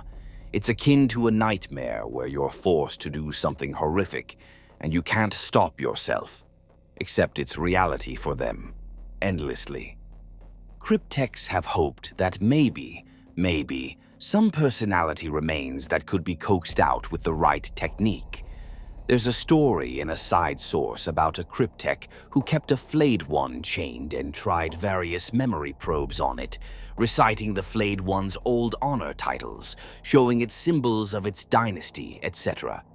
All it got him was a very close call with getting his own face ripped off when the Flayed One faked docility, then lunged. The conclusion, he wrote, "There is nothing left of my old colleague behind those eyes. Only the predator stares back." This discourages any thought of a cure. If even direct stimulus of old memory doesn't evoke any response, except predatory cunning, one presumes the original mind is effectively dead. Yet, Necrons do have some spiritual beliefs. Yes, even these atheistic immortals have an undercurrent of reverence for, say, the Silent King's edicts, or philosophies about the purpose of their race. Some Necron philosophers question, is the curse actually the presence of Llandu'gor's shattered spirit lodging in each victim? If that were the case, then perhaps the Flayed One isn't so much the old Necron with rabies as it is a fragment of Llandu'gor piloting a Necron body like a puppet. If that extreme is true, then the original Necron's essence might be entirely displaced or devoured. In that scenario, the Flayed One doesn't suffer internally because that original spark is gone, or locked away in some inaccessible corner of the soul, perhaps to be tortured by the Flayer fragment. Grim.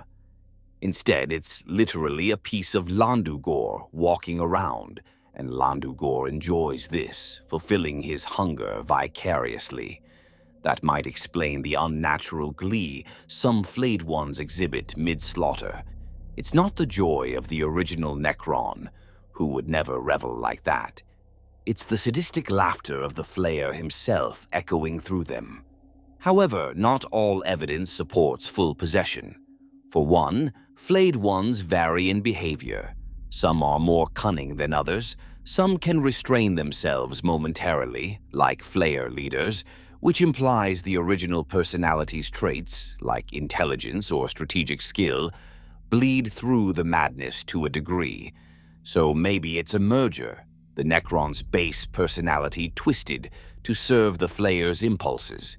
In that case, shards of who they were remain, but only to better prosecute the hunger.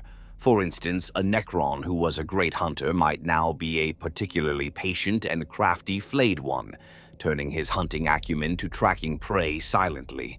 His old skill remains, but repurposed. If so, does that count as them remembering who they were? Not consciously, but reflexively. They might not remember their name or allies such as to spare them. No, they'll happily eviscerate their best friend. But they might still use sword forms they mastered in life, or navigate their tomb world by habit, even as a monster. How pitiful is that? A Flayed One wandering through familiar halls by instinct, not knowing that it once strode them as a lord. And if by some miracle a Flayed One was cured, there's no known case, but hypothetically, one wonders, would the original self be horrified by memories of what they did, or would it all be a blur? Necrons are functionally immortal, so imagine being restored and having to grapple with centuries you spent as a cannibal beast. It's a psychological horror even beyond what normal living beings face, which is usually being traumatized by what monsters did to them, not what they did as monsters. The question of suffering also extends to, do Flayed Ones feel pain or remorse? Likely no for remorse. They lack empathy or reflection in that state. For pain, Necrons in general can suppress pain. A Flayed One might actually have some twisted relationship with pain, given they sometimes self-mutilate, like clawing off a previous skin to put on a fresh one. They don't seem to mind physical damage. If anything, a Flayed One, while actively feeding its hunger by killing, appears almost ecstatic. That could be seen as a form of perverse satisfaction. Maybe the only time they're not in agony from the hunger is during the act of flaying itself. That implies when not actively killing, they might be in a state of constant torment by craving. Hunger, after all, is a sort of suffering. The curse is sometimes called the longing sickness. Endless longing yields endless frustration and agony. So yes, Flayed Ones suffer in that they are never at peace, never sated, always driven by a need they can only briefly quench. In a moment of self-awareness, if any exists, that is a truly hellish existence. There's a particular philosophical angle from a Necron named Oricon, a chronomancer, who once mused about destiny and curses. He implied that perhaps the Flayer Curse is part of the Necrons' penance for their betrayal of the gods, a cosmic balance to their immortality. If that's the case, then one might say the individuals caught by it are sacrifices or martyrs of a sort, doomed to eternal unrest so that others might remain pure. Of course, Oricon, being utterly callous, then followed up by basically saying, "Better it's them than me." Typical Necron pragmatism. Finally, let's consider the case of Valgûl again. Valgûl hasn't lost himself, presumably. He still rules intelligently and converses sanely as an isolated Necron lord with a bone throne can. But he does have the Flayer Curse in him. Else, how does he keep the loyalty, or at least non-aggression, of the Flayed Ones? It's implied Valgûl fights an internal battle constantly to hold the curse at bay. Does Valgûl suffer? If he still has pride and reason, having to smell gore constantly and watch his subjects devolve must be a mental torture. One imagines he might occasionally feel the tug of the hunger and clamp down on it with iron will, a process that can only be described as suffering, like a starving man forcing himself not to eat. In a way, Valgûl's state might answer our question. If a Necron retains self-awareness under the curse, the life they lead is grim indeed. Perhaps that's why no others do. Maybe the curse is almost merciful in wiping the victim's mind, because to be conscious fully and cursed would be, ironically, worse. All told, the consensus in lore is that by the time a Necron is a full Flayed One, the original person is effectively gone for good, and what remains doesn't experience suffering in the normal sense. It is suffering manifested, the hunger, and it inflicts suffering, but it doesn't sit around feeling sorry for itself. The tragedy is more for us, the observers, realizing that an ancient, once noble being is now reduced to this and can't even realize how far they've fallen. In the end, whether Flayed Ones suffer is tied to whether we believe there's a trace of the original left. If you ask a Necron lord, he'll coldly say, "No, they are lost. It is a kindness to destroy the abomination wearing my former comrade's body." If you ask an Imperial sage, he might whisper, "Perhaps the soul of the Necron is trapped in eternal hunger, a fate worse than death indeed." The truth might be a bit of both. Now we come to our concluding chapter. We've examined past and present. What about the future? The galaxy is in upheaval with the 10th edition storyline. The Silent King is back. New wars are raging, and hints from recent codices suggest the Flayer Curse is getting attention in lore. Let's briefly outline any notable changes or hints about the Flayer Curse from these new materials, and then we'll wrap up this odyssey with some final thoughts. The Flayer Curse in the current era. Hints of change. As the 41st millennium gives way to the 42nd, thanks to the Great Rift's tumult, many say we're in the time of the 42nd millennium now. Even an ancient curse like this isn't static in the lore. The Necrons are not the dormant, unchanging threat they once were. They're active, evolving in strategy, and so the Flayer Curse has come under new scrutiny, both in-universe by Necron leaders and out-of-universe by the writers pushing the story forward. One key development is the return of the Silent King Sarek to the galactic stage. In new lore, 9th edition Codex and onward, Sarek has united several dynasties in a bid to restore Necron supremacy and combat the larger threats, Tyranids, chaos, etc. Part of his grand plan involves addressing the curses that beset his people, and explicit mention is made that he's well aware of the Flayer virus problem. There are hints in the Codex narrative that the Silent King has commanded his cryptex to share data and work collaboratively on understanding, or even reversing, the curse. This is unprecedented. Necron dynasties usually guard secrets fiercely, but the Silent King's clout is such that, for example, the Maynarch dynasty's records of their heavy Flayer outbreaks have been turned over to Sarek's archives, and cryptex from the Sautek and Thokt dynasties are poring over them, comparing with other incidents. Thus far, they haven't found a cure. The 9th edition Necron Codex outright says, "Thus far, no known cure exists," despite some Necron cryptex spending millennia researching the condition. However, it adds a tantalizing line. Some believe that the possibility of a cure exists with Valgûl, who is said to have been the only Necron to succumb to the curse but keep his sense of self. This is huge.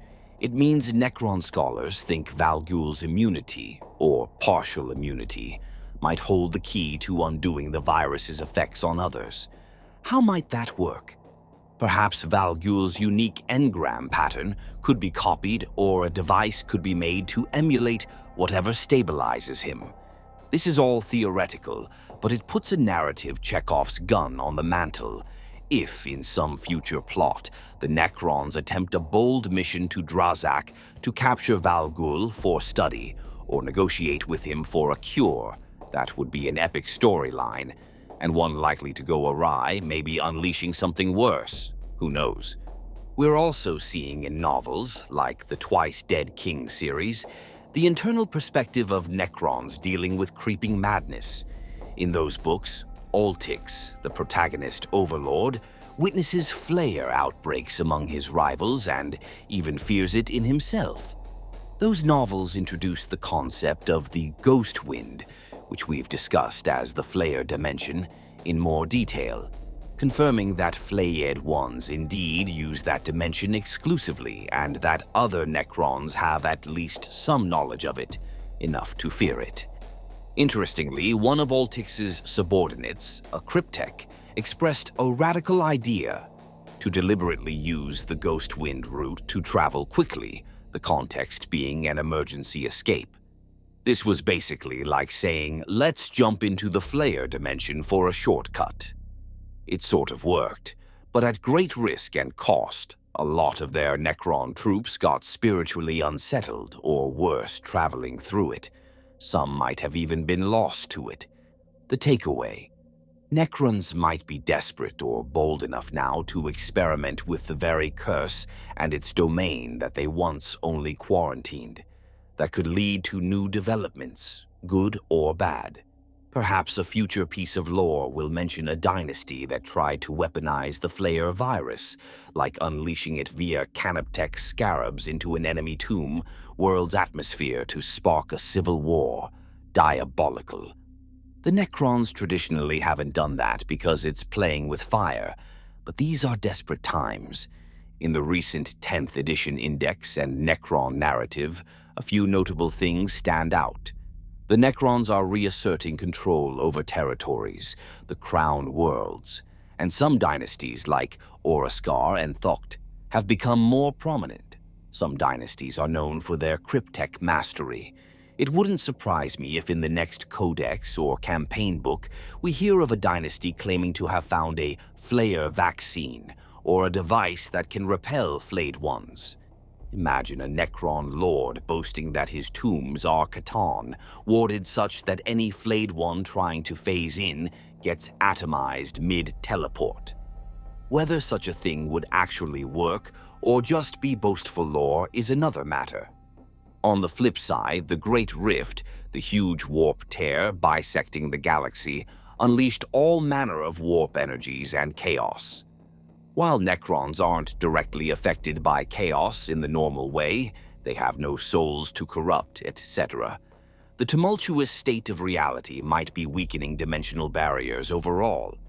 Perhaps the Flayer Dimension is now closer to real space in some regions, making Flayed One incursions more frequent or widespread. There's rumor in some lore blurbs that more and more Necron tomb awakenings are plagued by Flayer incidents, as if Llandu'gor's curse is intensifying, capitalizing on the galaxy's general plunge into madness. The 9th edition Codex mentioned the Maynarch dynasty, the Cursed One, reappearing in modern times, still heavily afflicted. In fact, the Imperium encountered them in the Orpheus Sector War, Forge World's Fall of Orpheus book, and that was devastating, with Maynarch Necrons unleashing hordes of Flayed Ones that overwhelmed even Space Marine defenders. The fact that those events are now part of lore means humanity at large is aware that some Necrons have this affliction. It's not common knowledge, but Inquisitors talk to each other. Already in the era Indomitus, Death Watch teams have been briefed about Necron Flayer outbreaks in certain war zones and told to prioritize eliminating any red-marked Necron contact, their codename for Flayed Ones on the field, before it can get close. This is a change. Earlier, in 40,000 history, humans encountering Flayed Ones often had no clue what they were dealing with. Now, at least, elite forces have started developing protocols. Expect to see, perhaps, a story where an Ordo Xenos Inquisitor purposely tries to bait Flayed Ones into attacking, only to spring a trap, maybe hoping to capture one for study, or to lead them into fighting some chaos cult as a two-birds-one-stone plan. That's exactly the kind of dangerous gambit an Inquisitor might try in the escalating Armageddon of the 42nd millennium. Another hint from modern lore. Imhotep, the Stormlord in recent narrative, is consolidating dynasties under Sautek rule and eliminating obstacles to Necron resurgence. One line in a story mentioned he's turned his gaze toward that eyesore in the Ghoul stars, the Bone Kingdom. Imhotep, a tactical genius and control freak, probably hates the unpredictability of the Flayed Ones roaming free. It wouldn't be surprising if an upcoming campaign features Imhotep launching an assault on Drazak itself, an attempt to either annihilate Valgûl or force him into submission. Imhotep might arrogantly think he can command Flayed Ones if Valgûl kneels, turning this liability into an asset. Imagine if Imhotep found a way to direct Flayed One packs at his enemies, a nightmare scenario for the Imperium. Such a battle would be cataclysmic. Disciplined phalanxes versus rabid packs, a civil war of order versus chaos embodied within the Necron race. In meta terms, the Warhammer community has paid more attention to Flayed Ones recently. New models came out in 9th edition, and they've been featured in short stories. This typically means they'll remain an active element in lore. We might see a short story of a Necron who slowly realizes he's falling to the curse, a horror short from the perspective of the one turning. That could be bone-chilling, no pun intended. Or maybe a rare narrative where, say, Trazyn the Infinite has a caged Flayed One in his museum, and something goes wrong, leading to a brief outbreak on Solemnace, his world, forcing Trazyn and his neighbor Orican to cooperate to fix it. Imagine the banter. Trazyn trying to casually capture a rampaging Flayed One without breaking other exhibits, complaining about how it's a curator's worst nightmare. All speculation aside, one concrete new bit. The Lexiconum now explicitly calls the Flayer Dimension the Ghost Wind and ties it to the events of recent novels that formalizes Necron's understanding that Flayed Ones slip into a pocket universe. Perhaps with that knowledge widespread among cryptecs now, they might attempt something bold, like sealing that dimension or barring Flayed Ones from returning to it, maybe via some null field device. If they could trap Flayed Ones in real space permanently, Necrons could hunt them down and actually reduce their numbers. I wouldn't put it past some cryptech think tank to be working on a dimensional containment grid that, say, when activated on a planet, prevents Flayed Ones from phasing out, so they either get destroyed or stay stuck on world. That could be part of a future campaign. The Scouring of Drazak or something, where Necrons deploy that tech to systematically exterminate the Bone Kingdom, only for something unexpected to happen. Perhaps the device also stops all Necron teleportation, causing chaos in Imhotep's ranks mid-battle. Narrative twists abound. In summary, the current era hints that the Flayer Curse is a known quantity being actively addressed by Necron leadership. No cure or dramatic shift has occurred yet, but seeds are planted. Valgûl as a key, Imhotep's ambitions, Cryptex's experiments. If Warhammer's story moves forward, we may see either a temporary mitigation of the curse. Imagine an epic moment where, for the first time ever, a Flayed One regains sanity. Perhaps Valgûl persuades one to remember its old name. That could be oddly emotional, or conversely, a catastrophic worsening. Maybe Llandu'gor isn't as gone as believed. Could a shard or vestige of him recoalesce from the collected curse energy of countless Flayed Ones coming together in the ghost wind? A Flayer revenant could be an antagonist. Basically, the curse manifesting a new evil entity, requiring Necrons and maybe even other races to deal with. But that's looking ahead. For now, the Flayed Ones remain what they have been for millennia. The most shameful and horrifying aspect of the Necron race. Slight changes in understanding and tactics aside, they are still out there, stalking battlefields, fulfilling a dead god's vengeance. And with that understanding, we conclude our deep exploration. Conclusion. We've expanded a monologue that took us from cosmic myth to the blood-slick ground of the battlefield, through the hidden corners of dimensions and the recesses of fractured minds, the Flayed Ones. These Necron zombies encapsulate so much of Warhammer 40K's essence. They are ancient betrayal and undying hatred made manifest. They're a grim lesson that even in seeking to escape mortality, the Necrons couldn't escape the curse of their own past. For the Imperium, and everyone else, they're a reminder that in this universe, nightmares often wear familiar faces. The savior who stood beside you yesterday might quite literally wear your face tomorrow, if fate and a Flayer intervenes. Narratively, the Flayed Ones also show us a glimmer of tragedy within the Necrons. We often see Necrons as emotionless, methodical beings, and many are. But the existence of the Flayer Curse hints at suppressed depths. Fear, regret, curses, and yes, suffering in the Necron experience. It adds that delicious layer of dark irony that defines Warhammer lore. The Necrons achieved the immortality they craved, but part of that immortality is an unending hunger for the life they lost. From a practical standpoint, if you're a humble human in the 41st millennium hearing this, Emperor forbid, what can you take away? Perhaps just this: if you find yourself on a quiet front after a battle and there's a peculiar silence, trust your instincts. Check the shadows, keep your finger on the trigger, and if your buddy wanders off and doesn't return, do not go looking for him alone. There are worse fates than death, even for a warrior, and becoming a Flayed One's latest fashion accessory is surely among them.